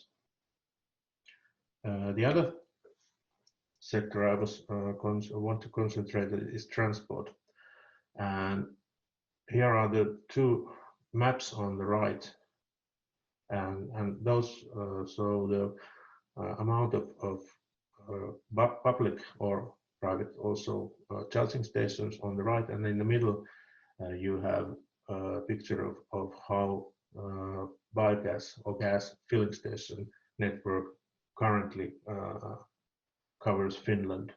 And especially for heavy transport. And there's also the compressed gas and liquefied. So I think that those and the government state aid for building those networks and charging stations is very important. And one thing that it has, I hope that it has caused that the popularity of plug-in and electric vehicles, cars have been increased a lot. And I don't know whether you see, let's make it a bit, oops, not possible. So the red ones show that petrol and diesel fueled cars in the beginning of this year, they have lost a lot of market because they are minus, let me see, what's the percentage? It's minus 28% and minus 41%. And the other ones, for example, electric vehicles have increased their share by 51%, and biogas by 81%, and plug-in hybrids with 144%. So even though the numbers are quite small, but the trend has been very clear that people are changing their cars to much environmental friendly. For example, I have first converted my petrol car to use bioethanol, and then now I run an electric car. Good. But then what is needed is to have more investments on green solutions, and there's a little interesting problem that we don't, if you, I'm talking about private investments, and it has been a story for quite a long time that fossil fuel investments have been declining. So we have some money there lying around waiting for projects. And one of the problems is that in energy sector, the investors have been used to very big projects. But now the point is that at this time that we are moving to a much more distributed energy sector or energy system. We have to somehow try to combine or refocus the investments to much smaller projects. And in that case, it's very useful, or actually it's a requirement that the public funding should help in this. And as Mikaela said, it would be very useful to have some kind of a short list of projects that are already identified as a potential for public funding. And the other part is also the directive for clean vehicles from EU, and also the Finnish very newly publicized public procurement strategy that has this guidance to put emphasis on innovation and carbon neutrality, because especially in the innovations part, that is very important to have the help from public procurement to have those first reference cases for new solutions, which we do have a lot of in Finland. And something for you doing the legislation and regulation is that at this time now the EU Clean Energy for Europeans is almost completely part of the Finnish legislation. So I have to thank you that at this moment I'm very happy. We are very happy that the legislation and regulation actually do encourage and enable distributed energy production and improvements of energy efficiency. So that's something that actually we do. We appreciate that those changes that has come part of that clean energy package are actually very useful, and we have to thank you for that. So that's end of my presentation. So thank you for the time. So thanks a lot, Tapio. We have a few minutes left for more questions from the participants, the panelists and attendees. So again, please try to find this raise your hand functionality on your screen, because it seems to look different on different screens. But it might be either a button at the bottom, or there are 3 dots where you can then choose raise your hand. So in case there are some questions to the Commission or the other speakers, then do it now. We are well on time, which is a good sign anyways. If nothing's coming up, I don't see anything, then I would like to thank all the speakers for your presentations. It's very challenging. It looks very promising what you do in Finland, and for sure that's some good practice that we should really spread all over Europe and take back to Brussels. And I mean, Michaela, you will discuss that in Commission anyways, but it's good that there's so many promising solutions on the table, and that even a steep curve to go quickly to clean solutions is possible and feasible. So, okay, if there's no hands coming up, no questions also among the panelists, then I would say let's go into a short coffee break. We will start again at 10:55 Helsinki time. So everybody can catch a little coffee, and then I see you back again in 10 minutes or 13 minutes. Okay, see you later. Good, it's now 10:55 Helsinki time, still confused. So hello everybody, back at our workshop in the Finnish Parliament, with the Finnish Parliament. And I'm happy now to move to the other side of the coin, the other core key solution to climate change and our energy questions, which is the energy efficiency part. And session number 3 will go into the implementation of the EU energy efficiency policies in Finland, and also what is it about the upcoming renovation wave, a big hope that we all have. And before we go into details and I hand over to my good friend and colleague Daniel Becker, just to let you know that this now is part of our so-called Energy Efficiency Watch project. That's a big project that we started in 2006 already, and which intends to promote energy efficiency all over Europe, also in parliaments. And this is funded by Horizon 2020, so it's also among the big EU funding projects. Good. This session will be moderated in large parts by Daniel Becker. Daniel is a director at Navigant in Berlin, and Daniel is one of the long-standing good friends and key experts in the project, and also in energy efficiency as such. And Daniel will guide you through the process. I mean, I will do the introductions of speakers, but Daniel will run the debates and so on. So first of all, I give you the floor, Daniel, to explain to us what this is all about, what we want to find out, and what we're going to discuss in the coming minutes and hours until 1 o'clock Helsinki time. So Daniel, great to have you. Screen is yours now.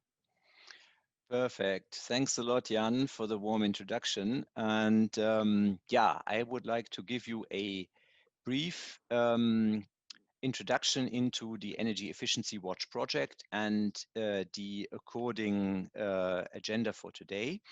So I do this just very quickly without slides to set the scene.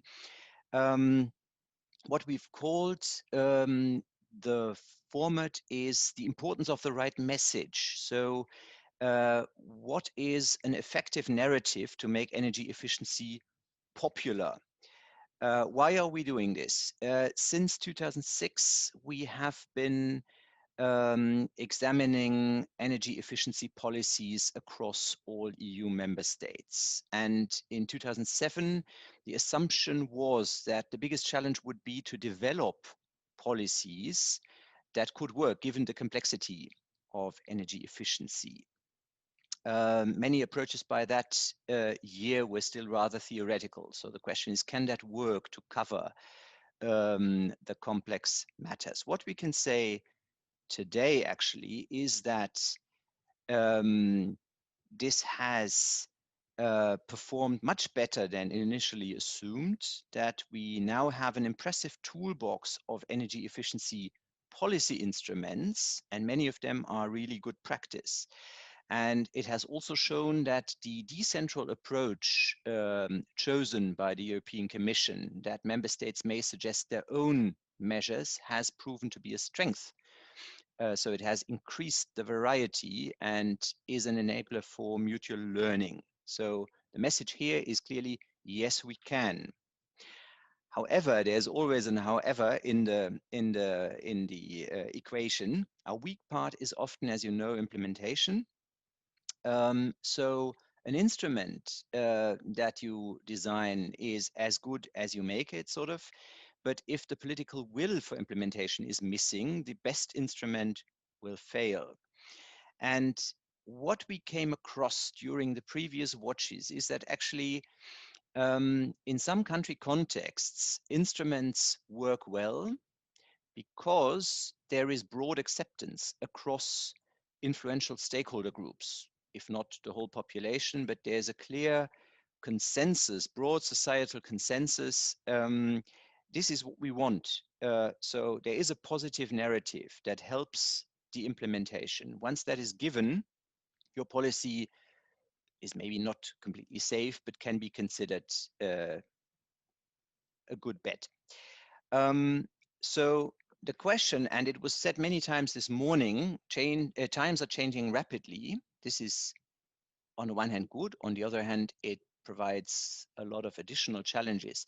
There is a lot of momentum now for changing the scene, but still acceptance and this positive narrative will be needed also in order to make the Green Deal and the recovery parts related to renewables and efficiency work.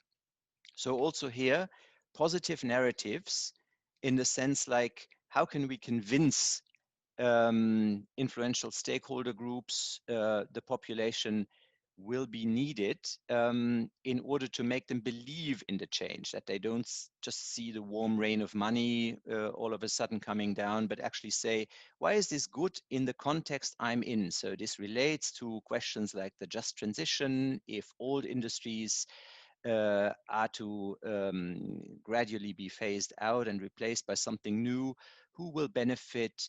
Why? Is it about the jobs? Is it about the quality of the jobs? Is it about innovation, etc.?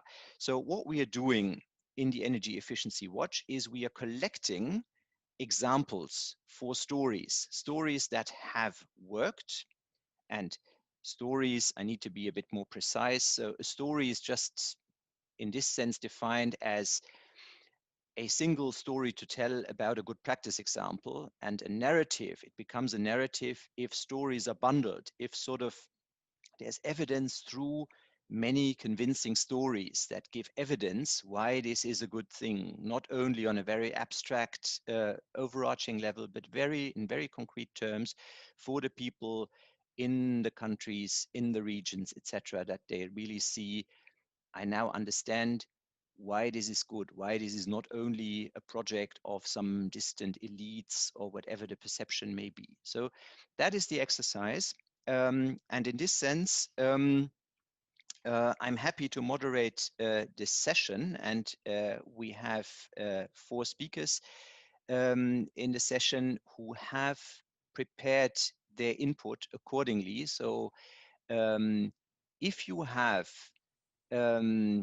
evidence in the sense I mentioned for successful narratives, but also for potential barriers to be removed on this way, we will be particularly glad to hear about it. And we have the occasion of a brief discussion with the members of parliament from 11:20 till 11:30 Finnish time. But the first speaker is now Päivi Laittila, head of the energy efficiency unit at Motiva Oy. And the speech is about preparing for the upcoming renovation wave, how to stimulate investments in building renovation. And I guess there's a lot of connect to the question, where's the narrative, how to win over stakeholders. So the floor is yours. Thank you. So good morning, everybody, or actually good late morning, and thank you for the possibility to have this presentation. There has been so interesting presentations in the morning so far. So my topic is how to stimulate investments in building renovation. The next one. Thanks. So my name is Päivi Laittila and I work for Motiva. And Motiva is a state-owned company in the area of sustainable development, especially in the area of energy efficiency and material efficiency and circular economy. Here you can see some key figures of our company. The next one. Yes. Okay. So how to stimulate investments in building renovation? Of course, there are a lot of many means, but first we have strategic goals in climate and energy policy. Some of them are directly linked to renovation and buildings, some indirectly. And those goals, some of them are on national level, some on EU level. But anyhow, buildings play a key role. And then legislation, it sets the basis, so the way, and give usually the minimum requirements. And I'd like to emphasize that in Finland we have had those requirements for energy efficiency building requirements since 1970s. So in principle, our building stock is in quite good phase. Then how to stimulate investments. There are, of course, different governmental subsidies, financial mechanisms. And then nowadays we also have those incentives to change to low carbon heating stock. But without the information and advice and best practices, and also, of course, the competence and capacity building, they are essential parts in stimulating the investments. And in Finland, we have other drivers as well as low carbon roadmaps and energy efficiency agreements. The next one.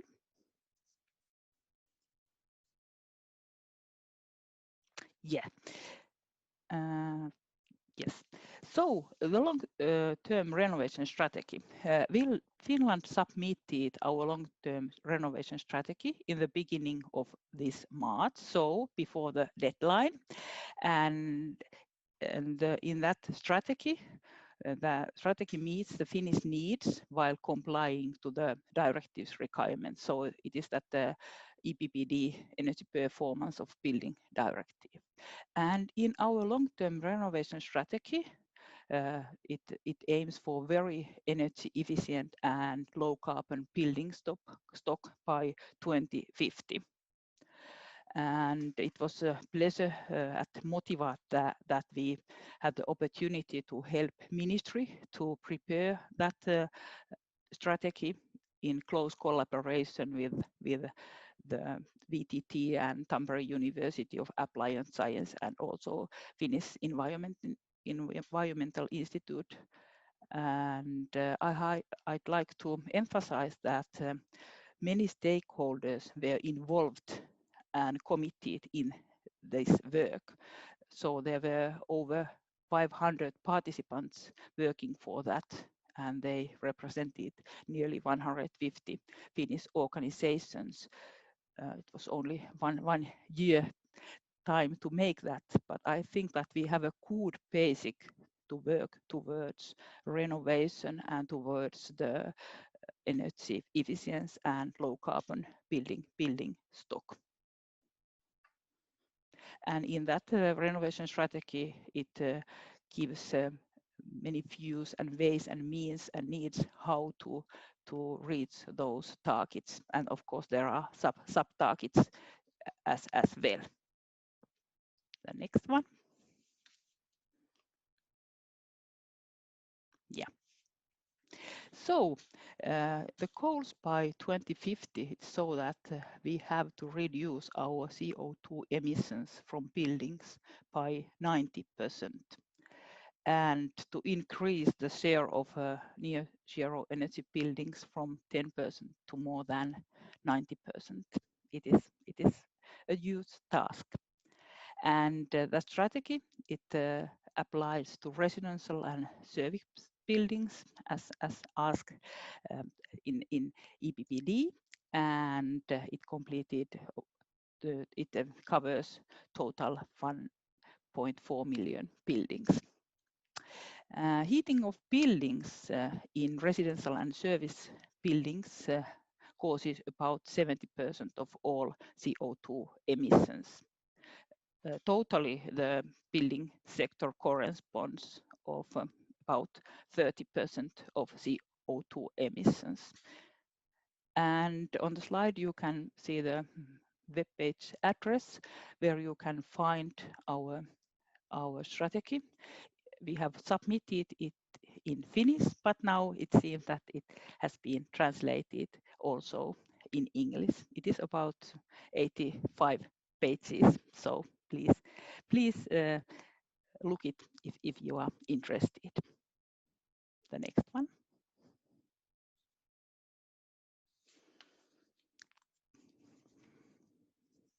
Yes, and then of course there are many measures in that long-term renovation strategy to achieve the targets. On the left side you can see those 4 measures, big measures, as I saw. So on the bottom is those investments in energy efficiency improvements and low carbon heating. But besides the investments, it is very important that the maintenance of buildings will be taken care very carefully. And many building organizations, they have their property maintenance strategies for 15 to 20 years, and it is very strongly encouraged to have such. Then if you look at the space efficiency, the space efficiency will be improved all the time. And I have to say that COVID epidemic now boosts that energy, that space efficiency as well, because we realize that we don't need so many office buildings, for instance. We can work remotely and so on. And then the decommissioning. So about 30% of all of old buildings will be decommissioned by 2050. I'd like to emphasize that it is very important that energy efficiency of buildings, that improving energy efficiency of buildings is the most and cost effective when connected with other renovations. So it is not only energy renovation, it is made when other renovations are needed. And in Finland, we have had energy efficiency requirements for renovations since 2013, so about 7 years. Of course, those renovations must be cost effective and so on. So that's a basic scheme of our long-term renovation strategy. The next one.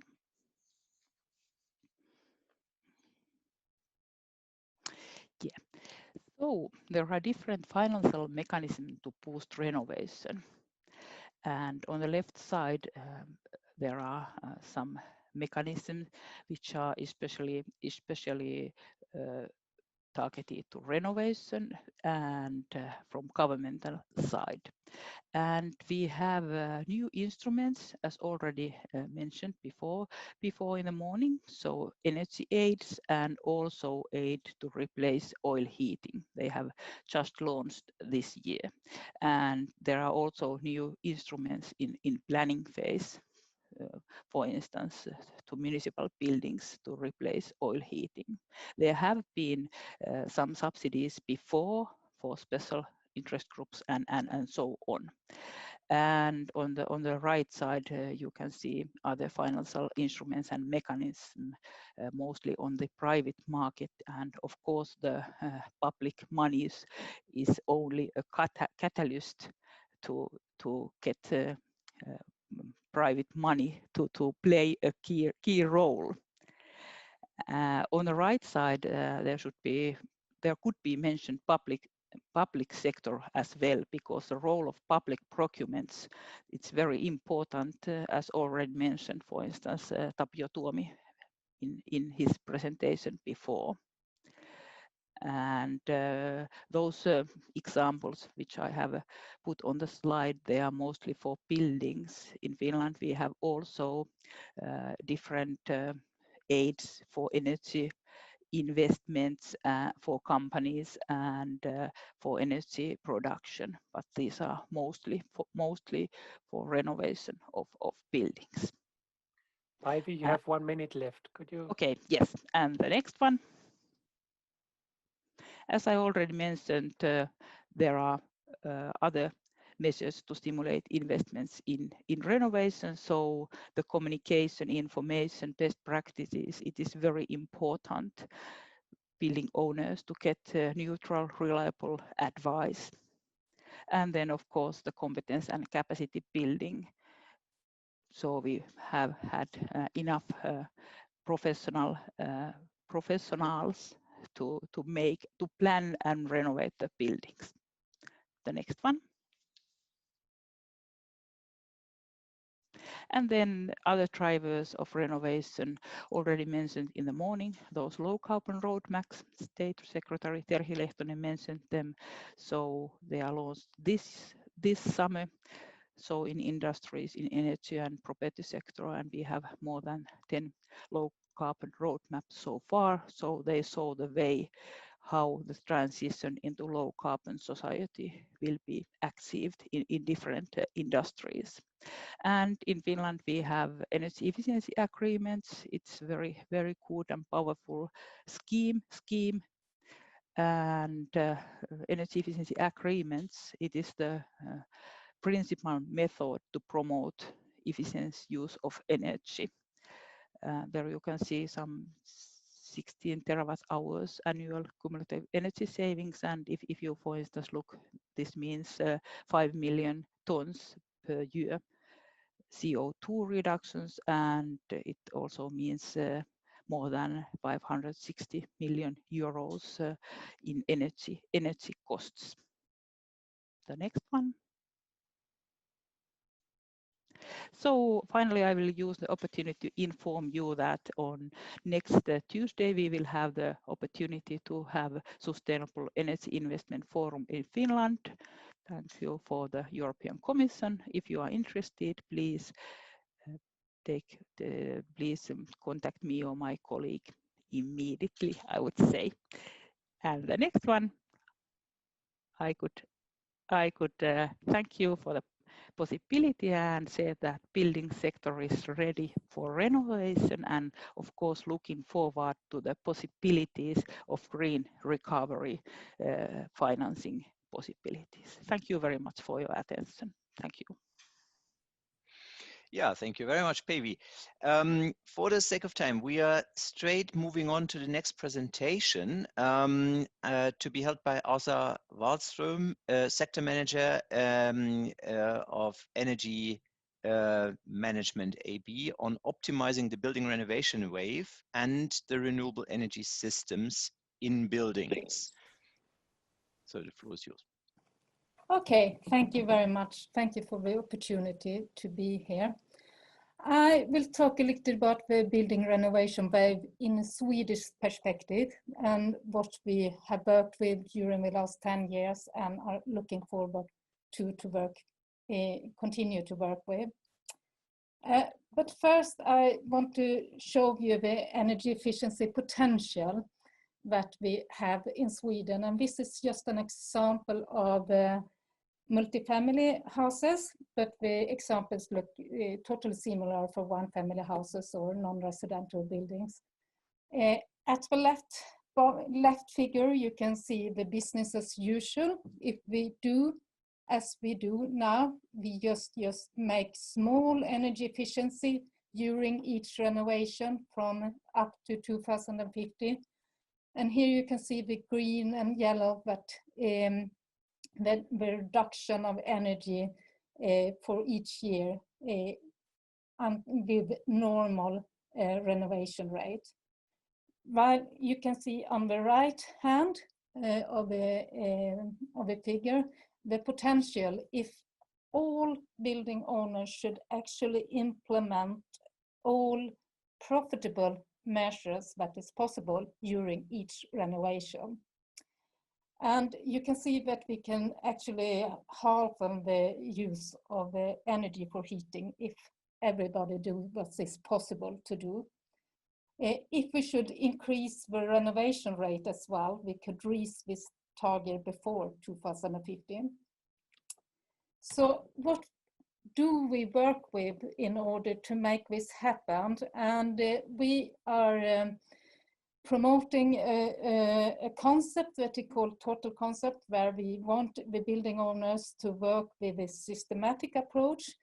And it's just like a normal process, but before you do the renovation, you do a very detailed analysis of your building to see what kind of measures you can do for energy efficiency.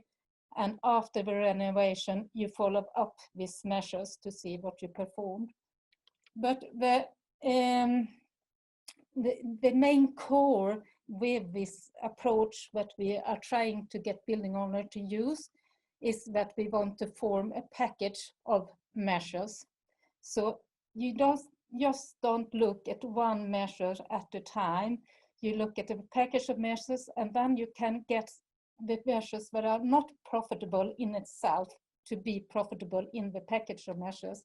And then we can raise the ambition and come much further with energy renovation than if you just look at every single measures.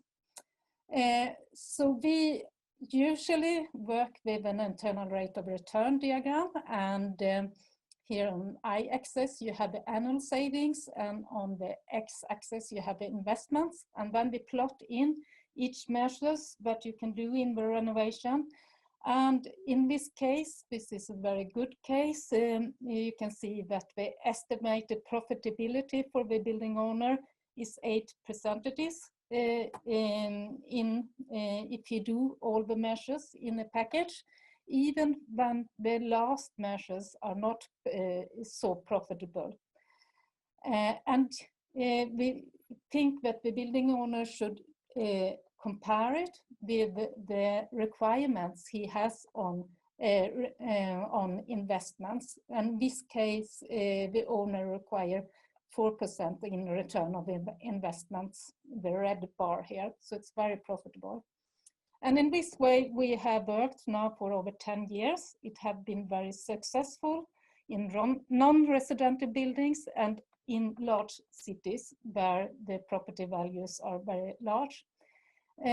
Now we need to come forward with more buildings that are not so profitable, that are not coming so far with all the measures, and also with building owners that are not so advanced as the one that have started to use this method. So we have to have more motivations in order to get them influenced to actually do these energy efficiency measures. And here we work with the normal things, well increased property values, for example. Improved indoor environment is a very strong argument in order to get energy efficiency done. it will be less complaints from the tenants, but it's a good argument. And it's also, if a municipality, for example, want to meet their own environmental objectives, it's good to have this performance. Now, since COVID came in, we have added one more motivation, and it's the small and medium-sized enterprises.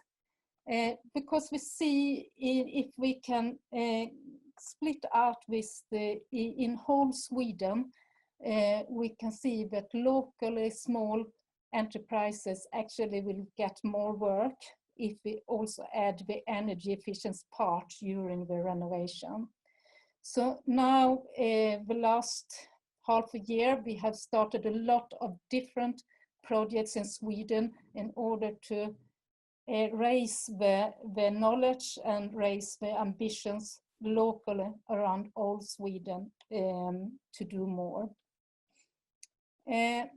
We also have another program that is run by the Swedish Energy Agency, and we want to reach the less experienced building owners, and here we work with a more simple message. And like this, we have an example of a typical multifamily house in the 50s. And you can see if you do envelope measures and service measures, you can reduce the primary energy for this typical house with 50% of this, going from energy class G down to energy class E. With the profitability of 5%, this is quite good. And this the Swedish Energy Agency will influence also in all Sweden by the local energy agency around all Sweden. When it comes to renewables, you can look at this picture and you see that we here promote only measures that actually will reduce the energy demand. But you must remember, in Sweden's perspective, 90% of all multifamily houses and non-residential buildings are run by district heating. And if we actually can reduce the energy demand during the cold winter days, locally in Sweden, the local district heating can avoid using fossil fuel burners during these cold days. So in that way, actually, we will promote more renewables by doing the energy efficiency, and it's in itself. We also have a lot of programs and subsidies for PV panels. And here we have made some scenarios also for PV panels on the roofs. If you put PV panels of all possible roofs in the right south direction around Sweden. And we can see clearly that if we should succeed with this, we must get the one family houses to install more PV panels because the roofs are not enough in the other kind of buildings. This we have done for 10 years, and we will continue with that in the future. So this Monday, we got our new budget from the government, and we will invest in energy efficiency and renovation of multifamily houses. And next year we will get 91 million euro, and 2022 228 million euro for subsidy to do energy measures during renovation. So this will of course increase the ambitions to do energy renovation when you do a renovation anyway in the future, but it will not increase the renovation speed as such, because it's no subsidy for the renovation in itself. So now we are just working on how we should formulate this subsidy to make it very effective. Thank you very much. Yeah, thank you very much for that very insightful presentation, same as the one before. Sorry to be pushy then a bit on the time.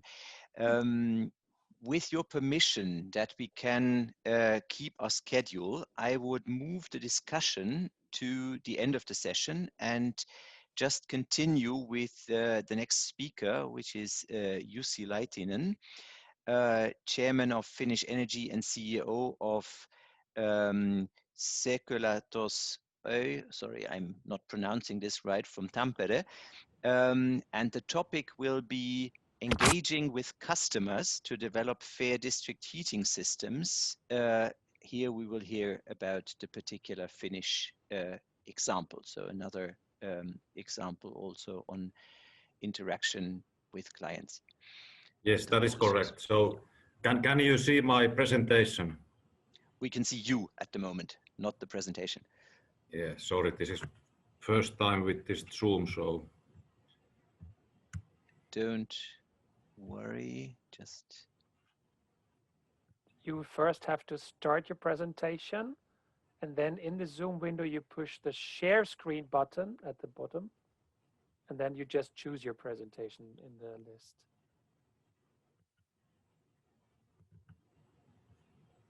That looks good. Yes, here it's coming. Can you see it now? Yes. Yes. Yes, perfect. Okay, so that's great. Even I can use this now. So thank you for having me here. My name is Jussi Laitinen, and basically I'm now telling you as a role of CEO of Tampere Power Utility, although I'm also chairman of Finnish Energy. But let's go through my presentation.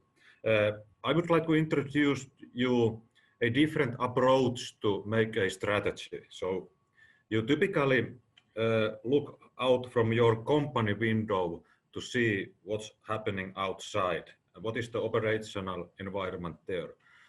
But when we did a customer strategy within Finnish Energy, we went to the customer premises and we look out from the customer window. And we asked customer, what expectations do you have from energy companies in the future? And the answer was that they didn't know it at all. And that was good answer, because now we know that we have to develop the future together. So we will work together. The technology is developing very rapidly and customers do not know what to do. They don't understand what's happening, so we have to do it together. That was the main issue that we found. And for example, our company has developed, as many others in Finland, a smart district heating solution in order to provide savings, in order to provide indoor comfort, and also real-time information from your house. And how it is basically working, it's easy. Before we only, let's say, delivered heat to the basement, and that's about it. We didn't have any knowledge of the indoor conditions, and the heat of the incoming water was related to outdoor temperature. So that is very easy and very old-fashioned way to do the job. But now we have this kind of application that we install sensors in the apartments, so we know then the temperature inside there, and we then can control the whole system better. And we can also use the weather forecasts to the energy supply. And that gives us possibility to save energy and save costs about 10%. We have that kind of application, several in Finland.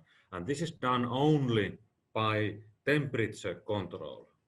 As Åsa Wahlström explained in previous presentation that there are also other measures to reduce energy, but this is only done by the temperature, better temperature control, not investing any insulation or that kind of things. And there are also some benefits to energy company. We can also, with that kind of application, control the demand side of the district heating system. And how we do this? Usually when you use this hot water in the morning and in the evening, then we just don't heat the building when the hot water consumption is high. So we can reduce the peak energy in that way by 20%. And what does it mean? It means that we energy companies, we get more profit from our products, and customers pay less because this peak energy is also part of the pricing in Finland.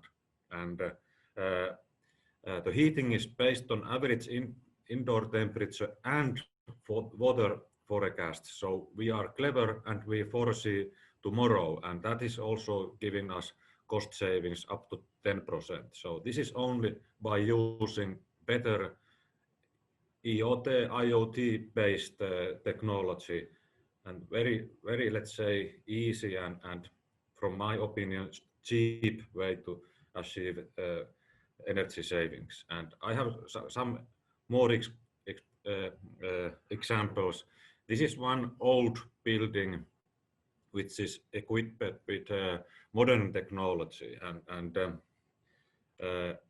so there are solar panels, there are exhaust air pumps, there's geothermal heating, wastewater recovery, two-way district heating. So we sell energy and we buy energy from this house, heat energy. And then there is this control and reporting system, and these are all let's say commercially available technology, and in this application the energy savings were 50%. Okay, they also renewed windows and doors, but nothing else. So 50% energy reduction. That's scary from an energy provider point of view, but but that's one example, and we have possibility to use EU Google funding to this example. And more examples. This is from Oulu in Finland. This is still under construction, but this is a good example that how the buildings can work together. There are old and new buildings. They are all equipped with modern technology. Like I just told you, in that one house, they are all there. But there are also solar collectors which are collecting heat. So Oulu is quite north, but there is still heat that can be collected from the sun. So there are solar panels, and there is heat recovery from grocery store refrigerator, and excess heat is stored in summertime to the boreholes of one building. So this is, you know, everything new technology connected together than there are existing today. There is high temperature district heating system and also low temperature district heating system. So there is a 6-pipe system in this application. And what we are looking for that is that can this be first positive energy district application in Finland? I don't know. Hopefully it can, but this is if it is, then it's, you know, it's a revolutionary thing. Then I hope we manage to do this. And then I have one other example, because, you know, this is all existing technology, but you have to develop it further and understand and make models how those technologies can work together. So that is, the application is the new thing. And in Espoo University, Aalto University area, there is one almost similar project going on, but in this case, since there are students, we expect new skills for young engineers. We expect new products which use less energy, and we expect more business in Finland and to Europe with those things that they are making research there. So this is what I think is for generating innovations in the long run. So that this is also needed. And as a summary, I think it's finally a time to focus on energy consumption, not only energy production like emission trade system, taxation, and unpredictable politics. And it's also time to develop solutions which customers cannot follow the fastly developing technology, but together we can make the solution for the customers. And there are huge energy savings which we can achieve. 10% we can guarantee with this kind of IoT technology only. But if we then install new equipment, then it's up to 50%. The cost is a problem, of course it is, they are expensive, but maybe not tomorrow. This I believe will happen. And this kind of changes can be done to old buildings, which represent, of course, the majority of the buildings in Finland. This can be done to the new city districts, as we see in Oulu. And but can this be done to a whole city, step by step? And that's perhaps what we are hearing from the next presentation from Maiju, from Helen, and she will tell that perhaps us later. But district heating lives forever. Only the source of the energy is changing, as we know, and I think technology solve the climate issue, and in Finland, technology and district heating systems together can solve the climate issue. Thank you very much. Yeah, thank you very much. That was very insightful also in terms of the technical possibilities. And I think this will accompany us further in discussion. Technology is one of the keys that we have. Our next speaker is Maiju Westergren, who is Vice President from Helen Limited. And the presentation will be on best practice, how to optimize district heating and cooling systems in Helsinki. So please, Maiju, the floor is yours. Thank you, Mr. Becker, and many thanks to EUFORES for inviting me to give this presentation. I'm very excited to be here. I hope I can open a little bit this topic, and thank you for Jussi for your presentation. It was very good and shared the same ideas that we have also doing. Okay, please, Russell, next slide, please. Thank you. I will, in very few words, I will tell you about Helen, and then I go this topic of optimization. But I want to tell you that our vision is to be the most customer-driven energy company in the market. We see the three major megatrends that are climate change, urbanization, and new technologies is driving us further. And we want to give everyone, our customers, our stakeholders, they want to give them a chance to enjoy the opportunities of the new energy era. So this is a very good vision for us, and we're very enthusiastic to do measures to get this vision done. Thank you. Next slide, please. We are a Finnish largest district heating and district cooling producer. We also produce electricity, and we do different kind of energy products and services for our customers. Now I will concentrate on heating mostly because the cooling we have today is already carbon neutral.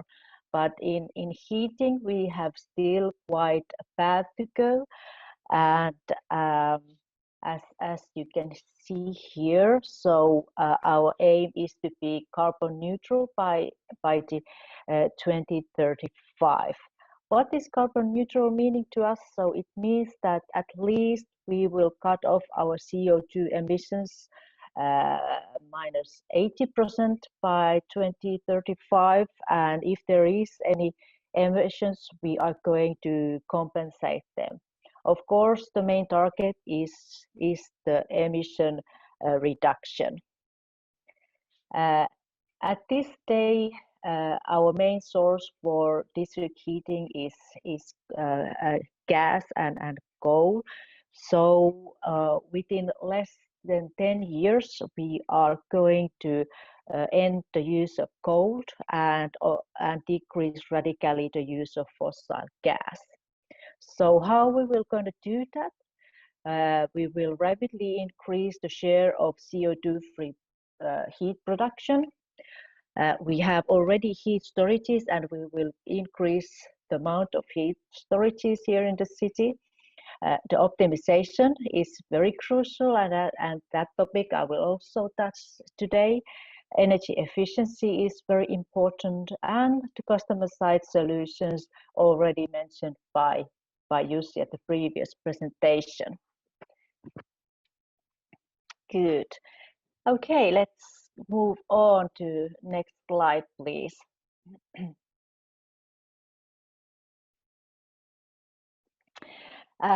What is optimization? I was a bit excited about this topic actually, because I started to think the nature of optimization.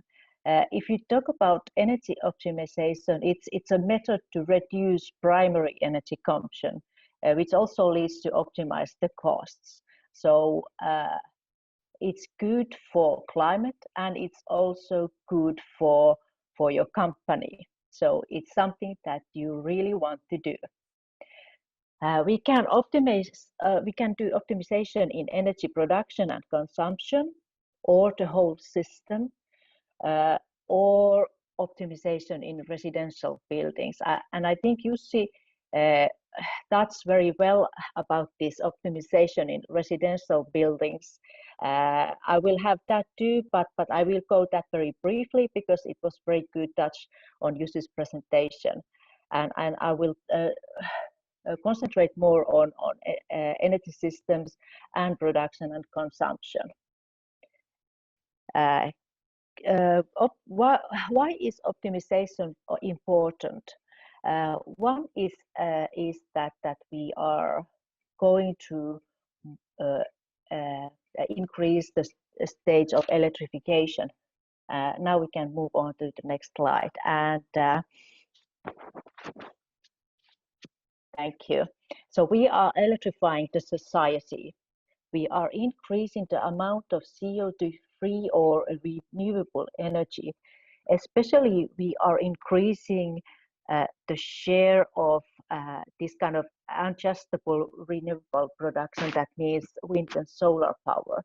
So we need more intelligent optimization. We need artificial intelligence to handle this transferring to more electrifying society. So what this means, I have this one illustration here, what this electrifying means.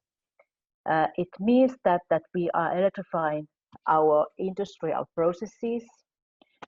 We have more electric transportation. And what it concerns energy production, so we increase the large district heating heat pumps. We may have electric heat boilers. We have small customer side heat pumps that are producing heat to the real estate and also perhaps to the system itself. It includes also the open district heating network and heat storages to balance all this. But it also means that we are able to produce hydrogen from electrolysis. We have batteries there or other storages. And further on, if we make hydrogen from electrolysis, we can have fuel cells and turbines to produce more electricity, or we can use the hydrogen to other means to replace fossil fuels. So this is a huge potential that we have by electrifying the society, and we see that this is the way that we should go, and this is what we are doing at the moment. Yes, please. Next slide.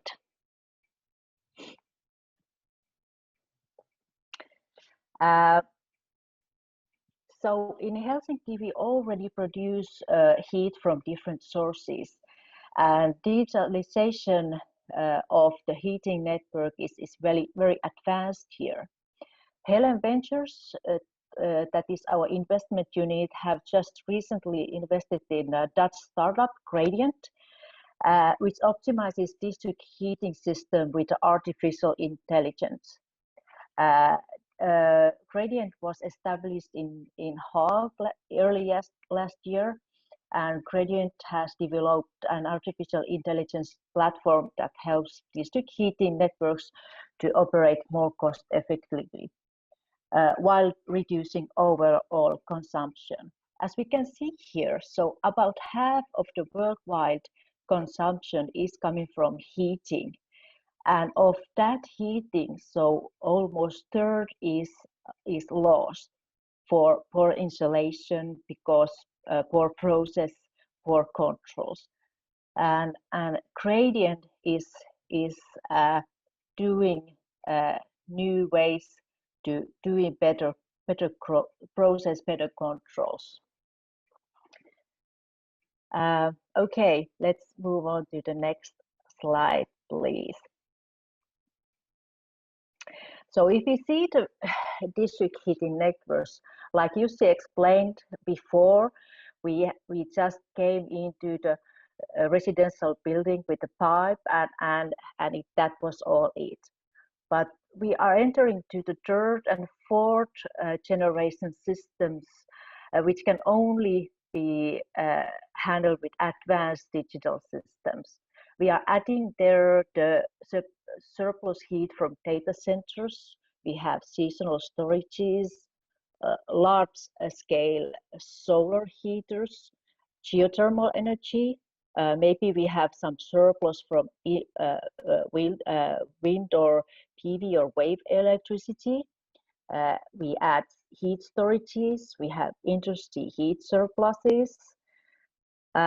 All kind of heat sources that we have. We have two-way district heating systems. We might have some supermarket that is still delivering us the heat.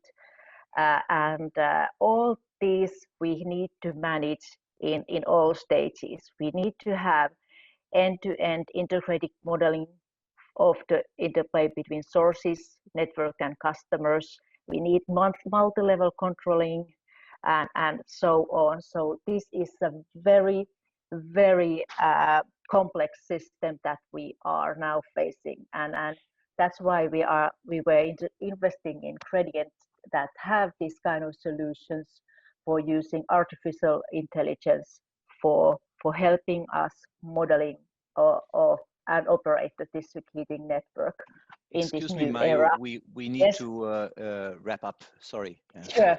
Okay, let's move on. Okay, this is a bit similar case that Jussi had, so I will not go in details in that, but we also have this kind of new customer solutions that are inviting the whole area to produce their own energy. So please move on. Okay, then I talked about this heat storage. So we are currently building up in old oil caverns a huge giga-size heat storages, and that is one way of helping optimizing the production, because there's always that consumption and production is happening a bit differently in different times. So this of course storage is one of the key players in the new energy era. Yes, good. So there is so much to say about this topic. It's very inspiring topic, but I'm afraid this is maybe the place that I need to stop. Thank you very much. Yeah, thank you very much. Indeed, there's so much to say, so it is always a pity to interfere. So thank you very much, and we straight away give the floor then to the listeners. First of all, are there any immediate questions to the presentations we've heard? And secondly, are there participants who want to make contributions to a discussion?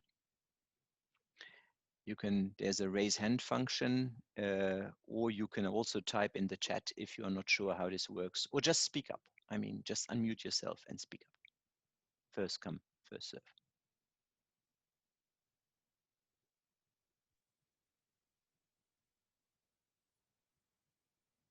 So far, no raised hands, Daniel. Okay, then I will start with the first comment slash question.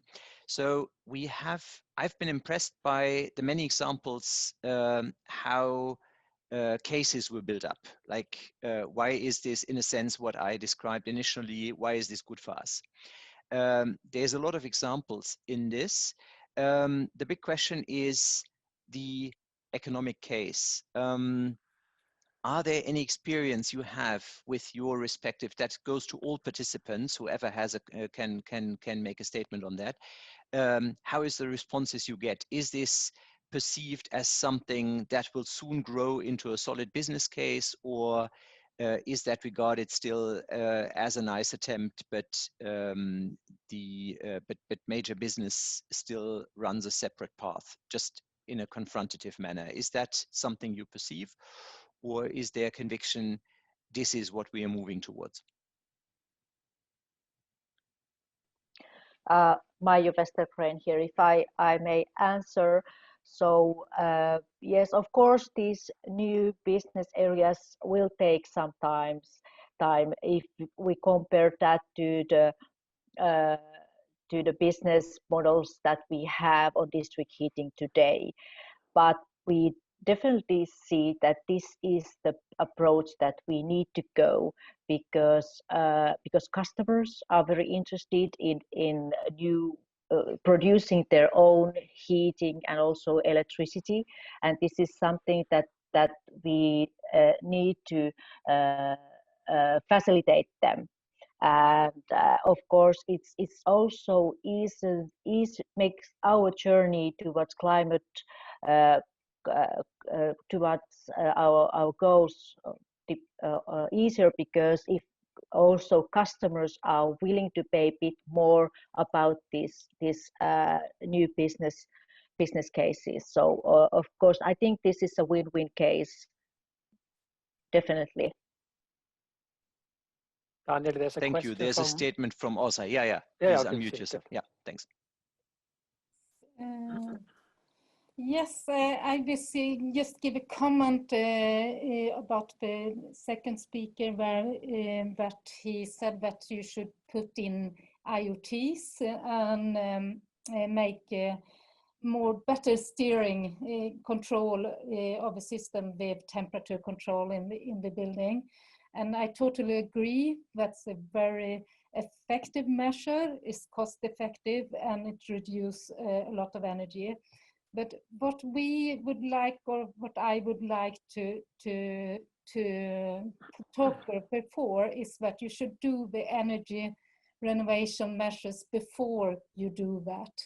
Otherwise, you must do it again, and you must do the investment once more time to do the adjustment correctly. So I would like to hear some perspective of what, if you can consider that you should do the insulation of a building first, for example, before you install the digitalization. Thank you. There is Jussi wanting to make a comment. Yeah, yes, thank you. And that was very good question from Osa, but as we are an energy company, we provide energy. We don't want to, let's say, renovate our customer houses. That's not our business. But our business is to provide conditions inside where they can live. Temperature is the condition, and that is our approach. And I agree with you that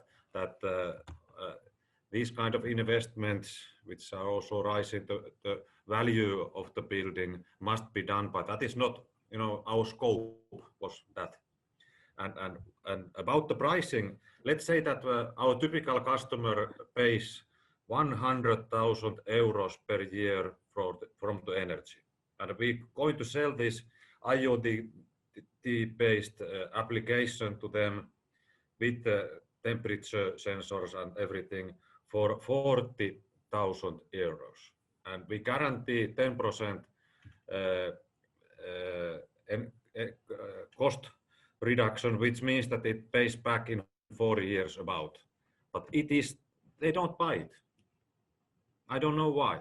But energy, is it not so interesting thing in the end of the day after all? And then of course the houses which is owned by several persons, it's also very difficult to make the decisions in that kind of situation. But I'm also surprised that how come they don't see that it's the payback time is 4 years only. But no, I don't know if that was the answer, but just thinking loud. I think this is a good sort of question to put at the end. It shows, I think, the meaningfulness actually of communicating, of taking the customers, the stakeholder groups along.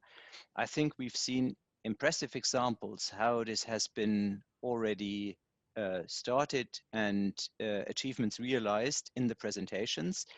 And I think it shows the need, how this needs to be continued to really take people along and convince them of the business cases. And by the way, just as a closing remark, we are seeing this in our examinations, in our collection of narratives across Europe, that these business cases are particularly in the focus of people's attendance.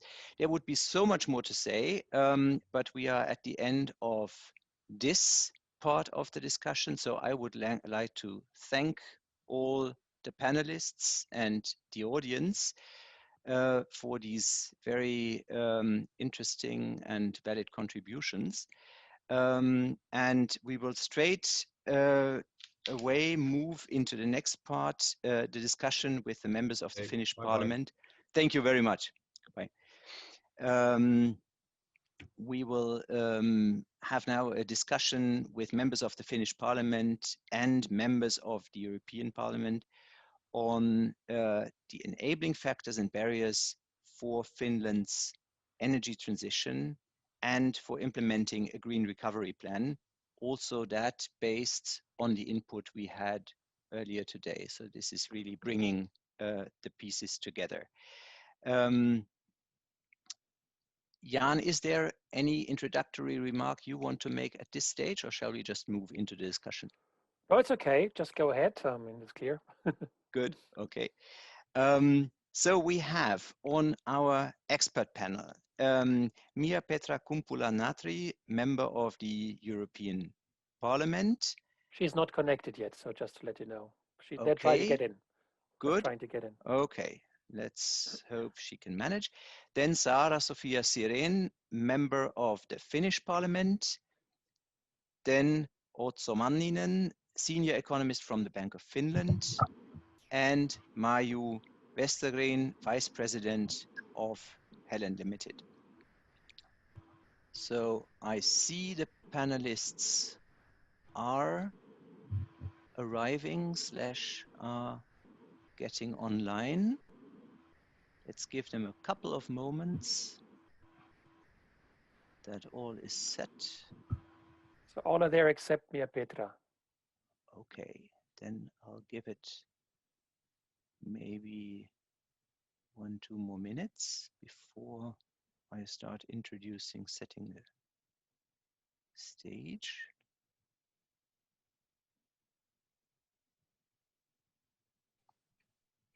I wonder if Mia-Petra is in Brussels time. Go ahead. Yeah, okay. So then we start. So we have between now and 11:45 for the panel discussion, and then we will have a 10-minute discussion with questions from the participants, followed by some closing remarks that we can end as planned at 12 o'clock Finnish time, 1 o'clock Finnish time, 12 o'clock Central European time. So as said, in the focus of our discussion today will be the enabling factors and the barriers specifically for Finland's energy transition and implementation of the Green Recovery Plan. What is of particular interest, of course, are also the barriers in the public opinion. So how do we generate a buy-in from society, from relevant stakeholder groups? And according enablers, so which are topics where we can expect a lot of proactive buy-in? What are topics that people are likely to jump on? And as we see, opinions are changing rapidly under the pressure that, for example, visible signs of climate change give us. That said, I would like to open the floor. And is there anyone wanting to immediately make an opening statement to the discussion?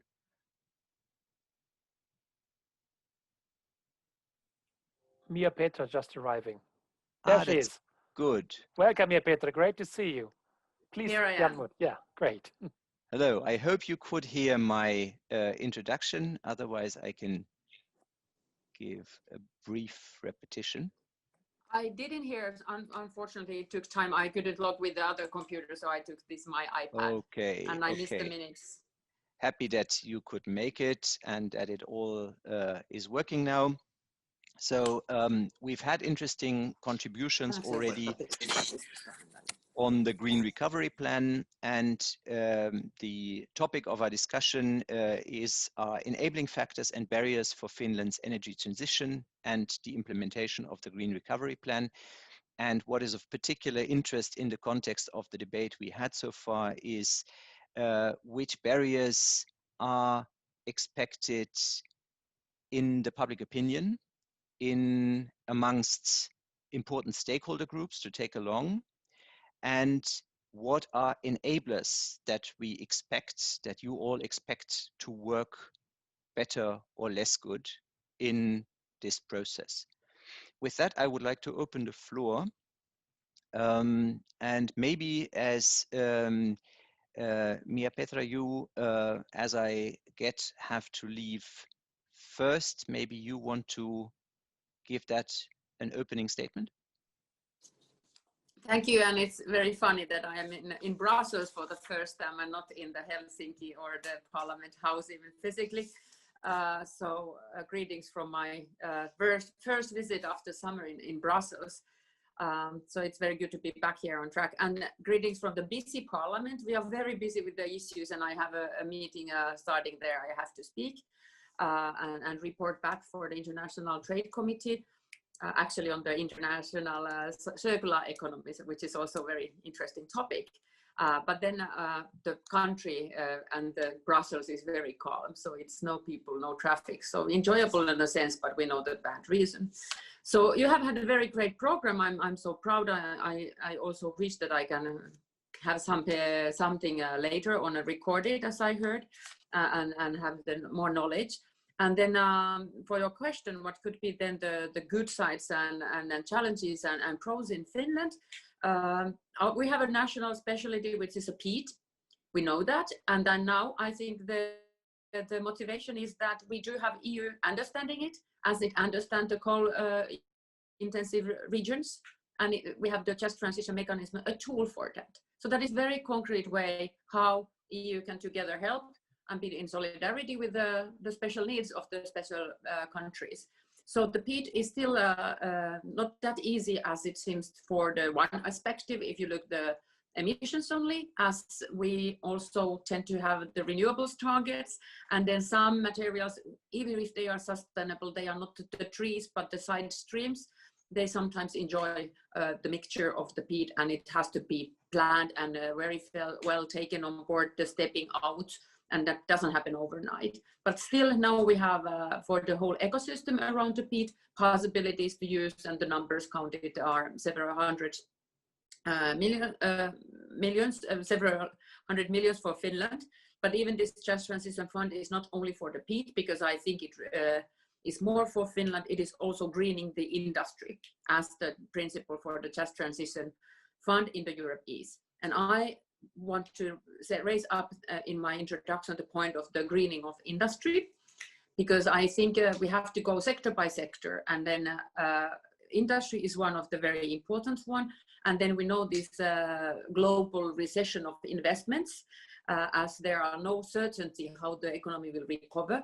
And then we use the recovery funds and recovery money and the loans, so that we try to keep rolls rolling in the economy, not to have a massive unemployment. And on that one, I think that we go hand in hand, the needs and then the needs to invest, but then also the needs to renew the industry. So I think at that point, we also had the government to propose that they will prepare a new industrial strategy from this perspective, but then also already that the compensations will be replaced by help to electrify industry in Finland. So these are very concrete hinders and then done. So then how to motivate private money also to join. And this goes to Finland, this goes to Europe. How to get the private money to invest. Of course, we have the kind of taxonomy things, which are very, very important, and motivation is high. But then also I would like to raise the climate law and the possibility of creating the budget for the CO2 emissions. So with that carbon budget, there is much more certainty that in private investments they need something over the 4 years of the government. They need something for long term, and budget that is now included in the ENVI opinion. We still have to convince the rest of the parliament, member states and commission to have the carbon budget, but that is also a very important tool that fits Finland industry and private investment. So I take these examples for the start. Thank you. Okay, thank you very much. Yeah, that was a wide arrow of important topics. Also, we can assume in other countries. Immediate responses, other dimensions on that. Anyone wants to go next? Just unmute yourselves, I would say. Yes, Saara-Sofia. Yes, thank you. There are some things that are very topical to Finland, our very own special things, like Mia-Petra also just mentioned. First of all, we have very long distances, so transportation in Finland is very important. Also, we tend to have quite cold winters, so heating is very important in the Finnish discussion when it comes to energy reform. And these are some of the aspects that we have on a national level on a specific topics when we talk about green recovery and funding to Finland. Peat, of course, is the hot topic in Finland. And what we have seen in the recent years is that it has become a common understanding and the realization of the situation that peat is the next big step that we have to take in order to decrease our emissions and do our share. And this is something that Finland specifically has to address. And obviously the funding that we have from the EU side is vital for this. What we need to do on a national level is, of course, to have national plans. What are the steps that we are going to take regarding peat in order to have funding from EU side? And this is the ongoing discussion that we have at the moment. There has to be a clear plan. This is the schedule, these are the steps, these are the decisions that we're going to make on a national level. And this is a very topical topic in Finland at the moment. Another discussion on the EU level is then again, how do we face the regional differences in Finland? Traditionally, we have had specific focus on the northern parts of Finland and the eastern parts of Finland, and there are very good reasons for this. But now there are big differences, even considering the usage of peat as a form of producing energy that varies from area to area or even city to city in Finland. And we have to have a clear plan on this. How, as I come from a city that peat is not a problem for, it's easy for me to say that we'll just make a decision that we're not using it anymore. But then again, there are cities that have just a few years ago invested in this technology, and we need to support and help these areas in overcoming that transition and find a balance in this. So we are, even when we are talking only about a narrow topic such as using peat in energy production, we have several different levels that we need to talk about and we need to make decisions on. And the core is to have very clear plan on a national level, that this is how we are going to make it. Thank you very much. Yeah, Pete, and well, we can park this for the second round. There is Otso wanting to make a comment. Otso, by the way, are you really standing outside in the forest, or is this just a nice background you've chosen? Well, that is actual background where okay. I'm sitting at the patio. So not a background image, thankfully. That is okay. Impressive. First of all, yeah, thank you. So first of all, I would like to thank all the organizers of this event for inviting me to speak in this panel, and it's an honor to be among such distinguished speakers in this event. And second, the usual disclaimer applies to my presentation. So the views presented in this intervention are mine alone and may not represent the views of my employer. So my name is Otso Manninen. I work in the Financial Stability Department at the Bank of Finland. And one of my areas of responsibilities is sustainable finance and the risks from climate change to the financial institutions and financial stability. So I will try to bring in the financing side into this discussion. So we have touched upon this issue in the previous speakers' interventions, and I'm trying to extend that a bit. Finance is a crucial part of the transition and the recovery. And it's worth noting that it's not only the public money, it is the private money that we need in order to reach the scale that is required for these changes to happen. So I will start my intervention by describing a few general issues in financing the transition. I will then move on to a few points on the Finnish specific side, and I will finally conclude with a point on the green recovery. So the estimates for the need of financing in the EU for the transition to sustainable economy is in the scale of hundreds of billions a year for the next decades to come. Significant part of this investment is in one way or another has to do with the energy. It is the heating, the electricity generation, transportation and mobility, it's the energy efficiency and so on. So allow me to be a bit general So I'm going to talk about the transition as a whole and not focus only on the energy transition.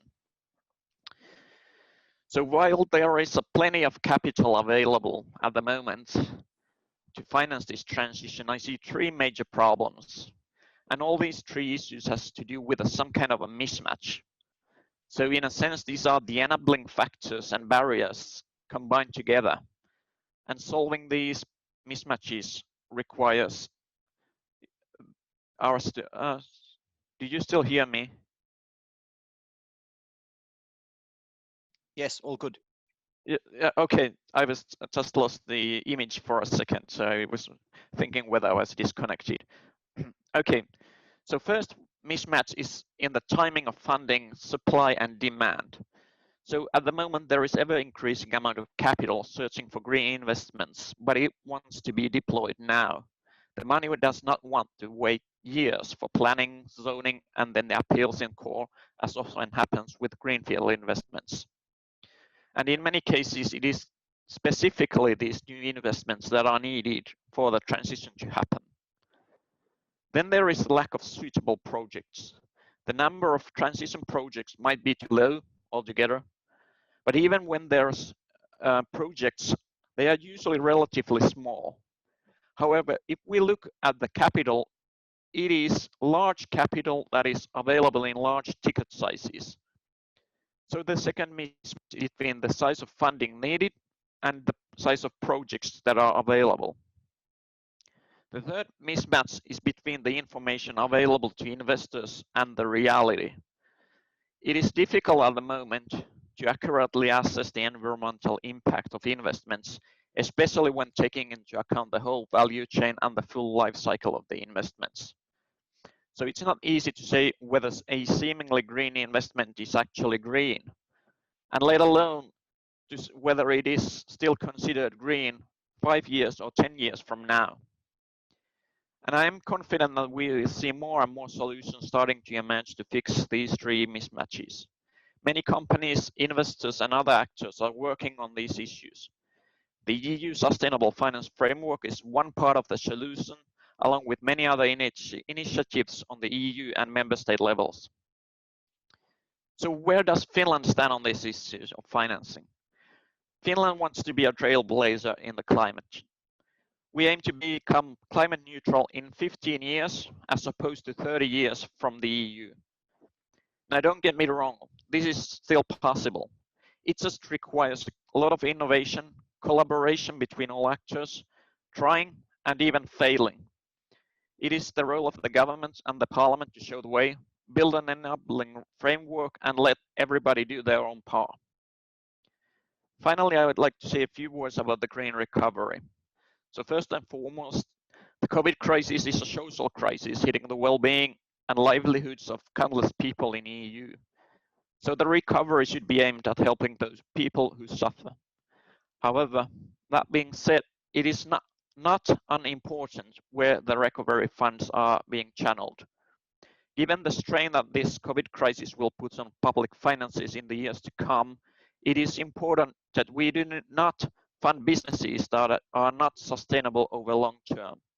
Thus, to the extent possible, recovery should be aligned with the EU's long-term climate goals.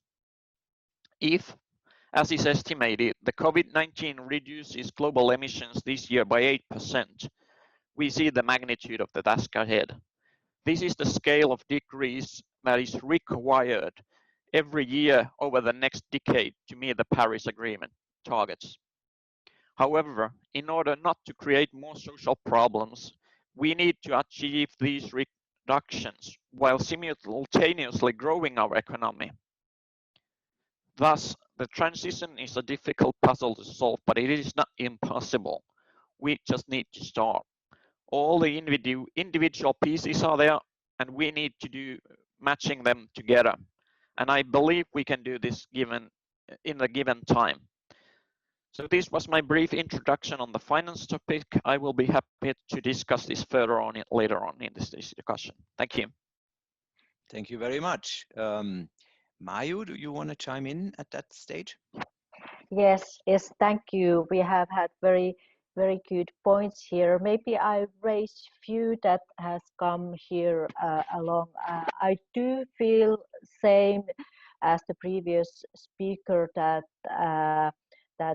when we talk about recovery support and these issues, so we really need to think about the EU climate goal, that we are supporting those efforts that really really has an effect on our CO2 emissions, because this in a longer run, the climate change is the biggest challenge we have. I would want to raise the security of supply. Living here in a very cold climate, so this is something that we always need to talk about and consider about. So this includes like bioenergy. We see that bioenergy is something that we need for our security of supply. This is something that in a very coldest hours of winter, so we need something to burn, and so let's not abandon the burning something. Of course, we need to decrease that rapidly, but in coldest hours we still need some backups. And something that has always puzzled me is the need to support everything. Let's not make energy sector as agriculture sector that we need to support everything. When we start to support some production, then in the end of the day we support everything, and let's not do that. Energy sector, I think we need new investments and we need R&D. We can have invest support for those, but let's not support the production. We have ETS, and let's use ETS more strongly. We have now a Commission indication that for 2030 we would have -25 target. It's very good, but ETS, I see that it should be the main support system that we have. It's not support system, but the system that we should use to reduce emissions. So I would send this message to the Parliament that make the ETS stronger, not overlapping support schemes like supporting production. Like wind energy nowadays is the cheapest way to produce electricity. It doesn't need support anymore. It's very much market-based production nowadays, and it's very good. Thank you very much. In this first round, I've noted down 4 important keywords. One is how to deal with the current peat extraction structure. Second is innovation in industry. Third is avoiding stranded assets and this mismatch with sustainability of future investments. And the fourth is then, let's not create a permanent subsidy case. Bringing those together now in the second turn, I think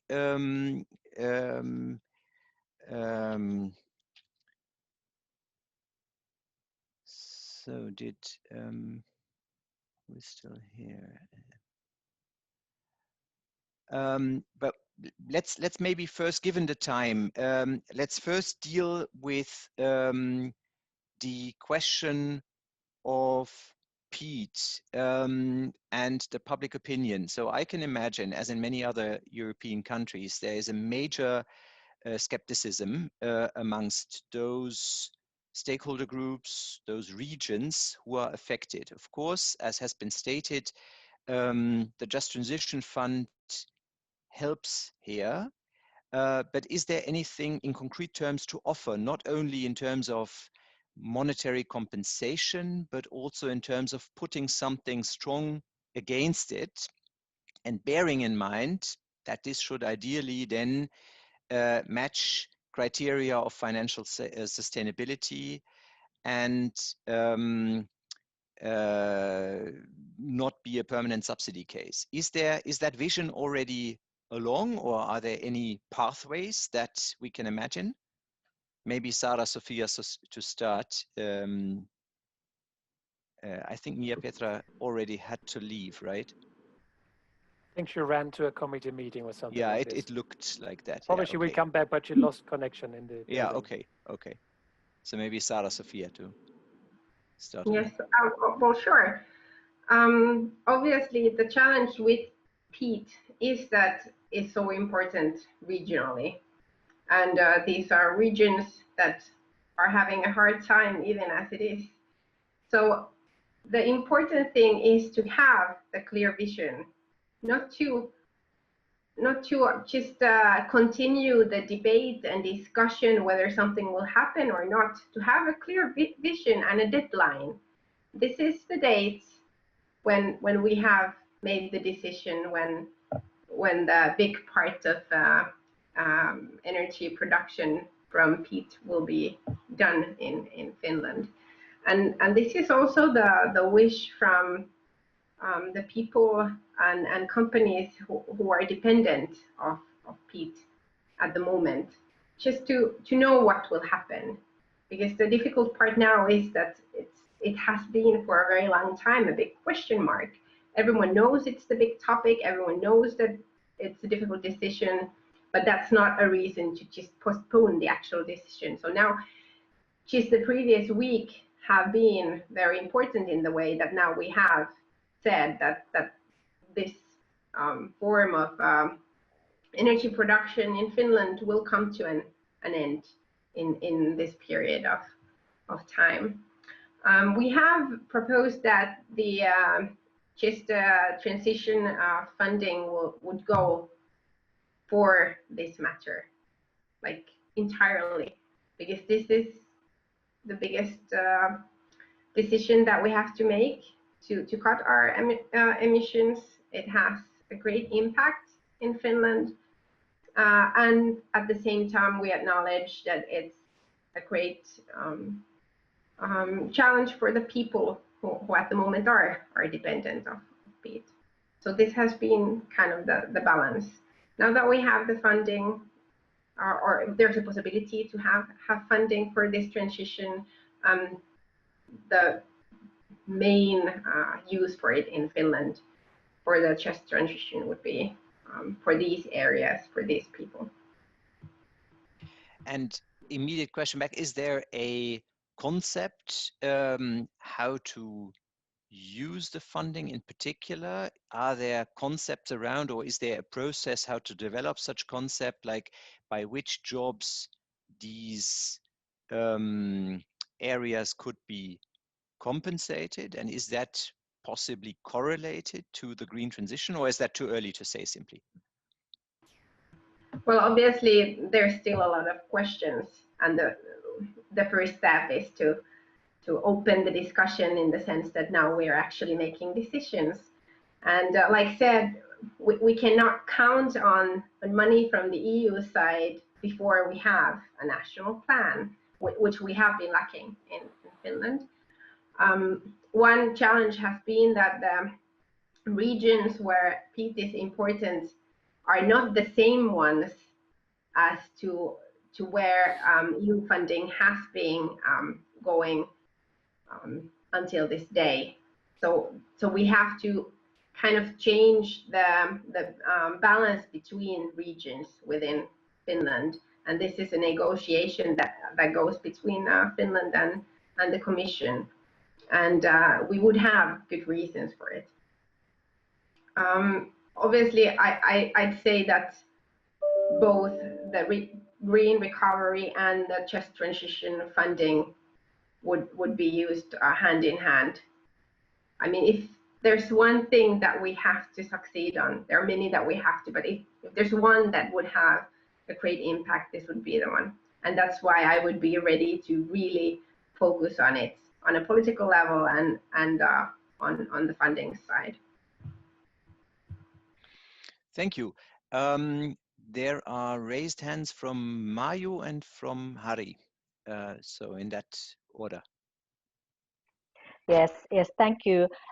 Peat is a bit distant subject for us because we don't use peat, but as we see it, so peat is more like social issue here in Finland. It's not something that you couldn't solve within a technology, but it is like how you employ those people that are now involved in a peat business. In Helen, we are very much of going from coal straight to electrification. So we use ground source heat, geothermal heat, different kind of waste heat streams, industrial surplus heats, and we see that as our solution how to heat Helsinki in the future.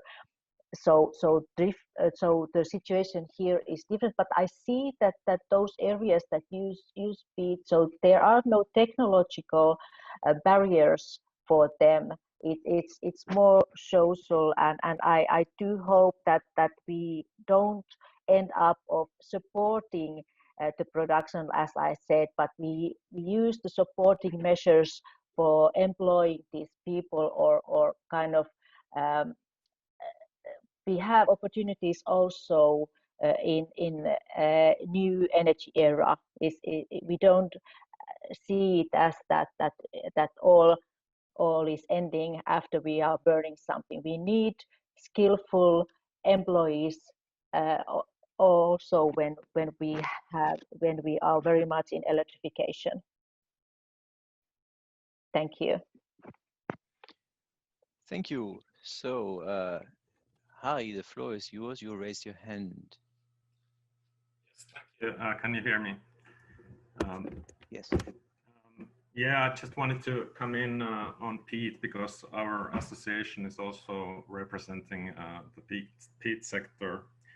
And as has been said, it has been a very hot political discussion in Finland.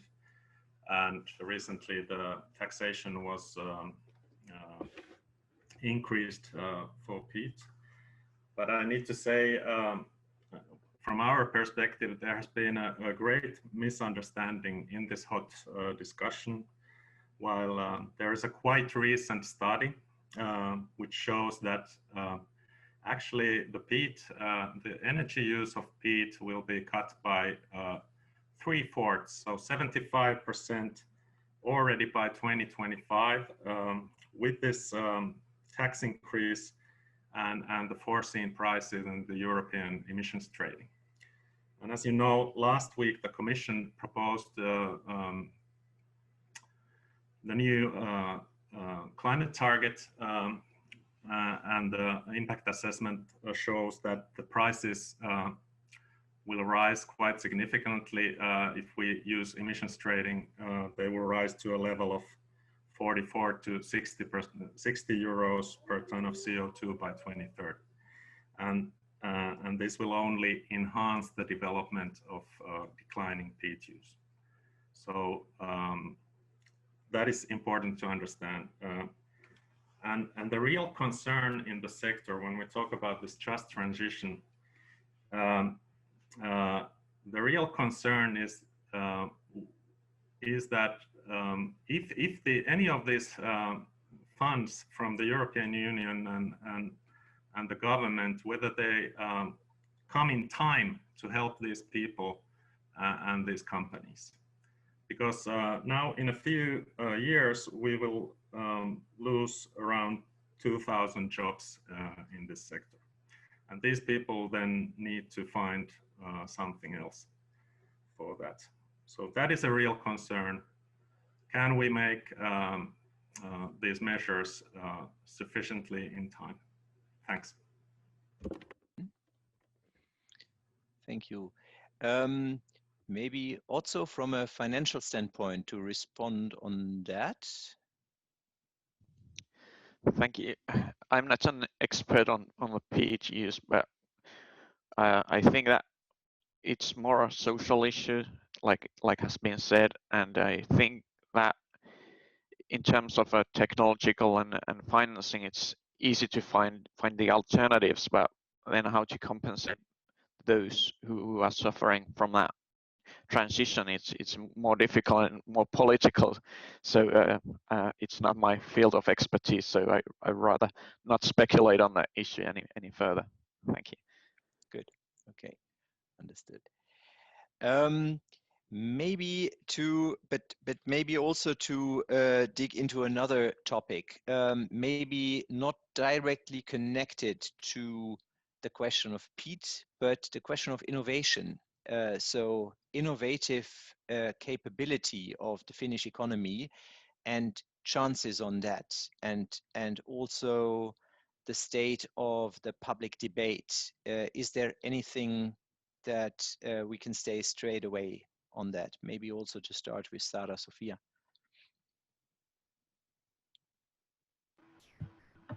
Well, obviously, innovations and possibilities for new innovations are vital at this point. And I'd say that in Finland, this is pretty much the public opinion as well. It's easy for us to agree.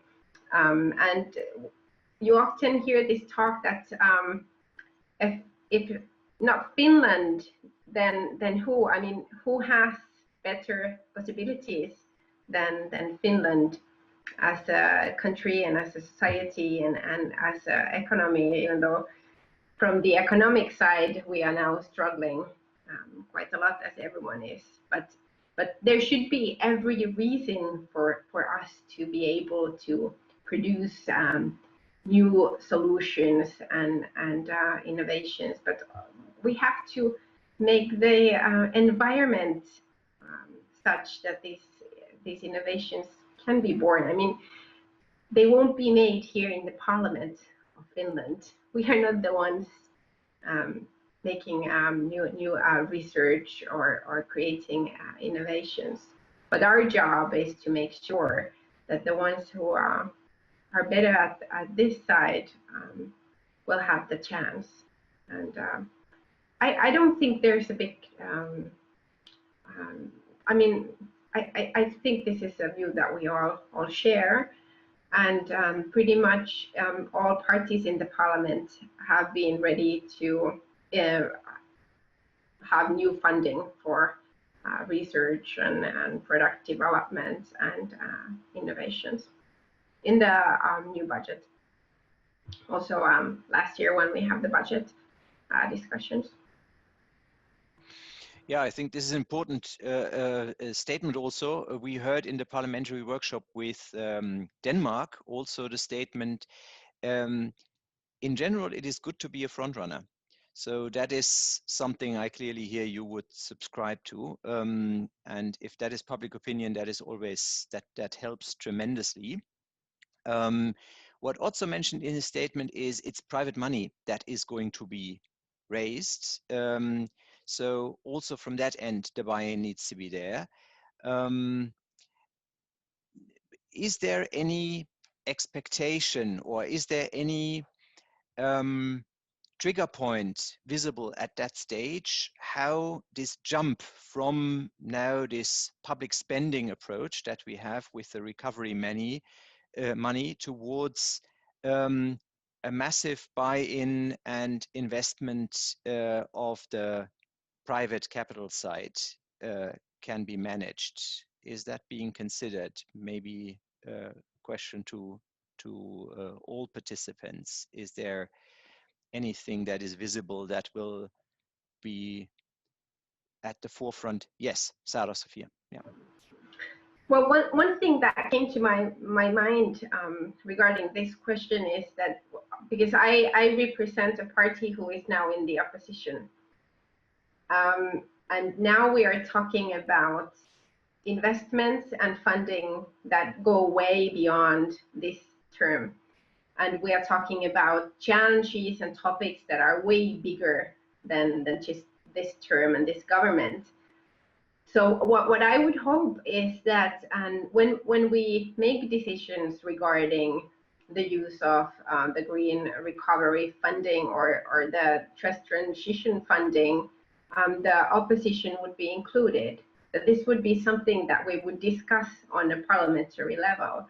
I don't know if that will happen, but from my side, well, obviously being from the opposition, but I mean, I really truly think that there would be good reasons to have wider floor for this discussion and have like a parliamentary level decision making. Also wants to make a statement on that point? Yes, thank you. I would like to emphasize and extend the topic that I already gave in my initial intervention. So I think that in terms of the innovation, we've seen already today many examples of technological innovations and business model innovations that are being done, and there's plenty more within the industry sector. But I think that especially at the EU level, or when considering at the EU level, I think that we need to focus especially on those innovations that can be scaled up. So from the scale of millions to scale of billions, because those are the projects that are needed and required in order to be able to make the transition happen. And those are the types of innovations that attract private capital later on. So I think that when we are considering where to put the money and potential support for innovation, it should be those, especially on those innovations that can be scaled up at a relatively fast pace. Thank you. Mm-hmm. Mayu, in your presentation in the previous session, we have seen many examples how your entity has become active in that way. Would you see an immediate range for amplification also in terms of a broader buy-in of the population, or a win-over effect? Sorry, now I'm not sure if I have the question correctly. Could you please repeat it? Sure, happy to. So in terms of creating examples, how sort of profitable business cases can be promoted, not only amongst the narrower stakeholder group, but also to win over more skeptic parts, or set a showcase example if you want. Would you see immediate potential there? Also with respect to the public debate, how to give good examples, what one could direct to. We feel that good examples are good ways of going further with new ideas and new technologies. We very much involve our customers because we need to have, because it's quite expensive to make a pilots and new experiments, and if we go wrong in some point and customers don't approve or don't accept the new technology or what we are doing, so that's why it's really crucial to participating the customers in a very early stage, and we have like big real estate investors that we take along and discuss with them that what kind of new technologies would prefer to use, and what kind of concepts would they prefer. We know that energy is not business for everybody, it's business for us, so maybe we can more go to that approach that energy is a service, and this is something that we see that we need to proceed. But definitely pilots are good ones, and we do use them a lot, and we need them, but it's not the easiest and the cheapest way to go further. Okay, thank you. Yeah, so I think it's important to stress the importance that if you go for showcase examples, they need to work, otherwise the reputation is really damaged. Are there further contributions. I don't see any raised hand at the moment. Jan, I look at you. Do you see any? No. No. Then I would say we can wrap up. I would like to thank the participants for their participation, for their contributions. And actually, I think it's been an interesting range of topics that have been covered. Of course, the just transition aspect, as in many other European countries, plays a key role. In Finland, in terms of the peat industry, the still open question. So the good part is there's money available to compensate. Question is that compensation just a monetary compensation, or is there anything by which it can be replaced in a sense of innovation, of a subsequent technological approach? There are chances, but they are not yet concrete, what we got out of this discussion. There is, however, a lot of innovative potential. The public opinion on that is favorable in Finland. Possibly, or interestingly, just to combine it with a picture from across Europe that we got during our research, that is changing in many other countries. There has been a lot of skepticism whether that innovation can compensate for old industries to phase out or to change dramatically. So we see that picture in public opinion changing, that people become more confident on innovation. There has been the important aspect that private capital needs to be triggered. So even more important that this innovation is broad and is on the long run sustainable, also in terms of the return on investment, on the sustainability of how the capital is invested. And of course, in conjunction with that, the importance of not creating a permanent subsidy case and then organizing the transition of the initial stimulus of public spending, like also described this morning by Michaela Holl, into a broad investment scheme for which buy-in of that respective stakeholder community is required. That may be to wrap up. It's been a pleasure for me to moderate this session. I would like to thank you. And of course, this is the end of the session, but not the end of the project. So we will be happy to share our further findings in other European countries and amongst other stakeholder groups with you. There will be a particular dissemination phase of our project. It's been hampered a bit by COVID-19, but as Jan said, we can do a lot of the planned activities online. And we hope towards the end of the project to be able to have some presence events in various countries. And whatever crosses your mind on setting the message, on creating strong showcases, etc., let us know, and we can be contacted, for example, via the Watch webpage. And with that, Jan, over to you for some closing words. Thanks. Thanks a lot, Daniel. We'll make it pretty brief. So thanks a lot, Daniel, and to all the panelists, all the speakers today, and all the attendees for participating. Also, thanks again to Saara-Sofia Siren for hosting us and helping us today.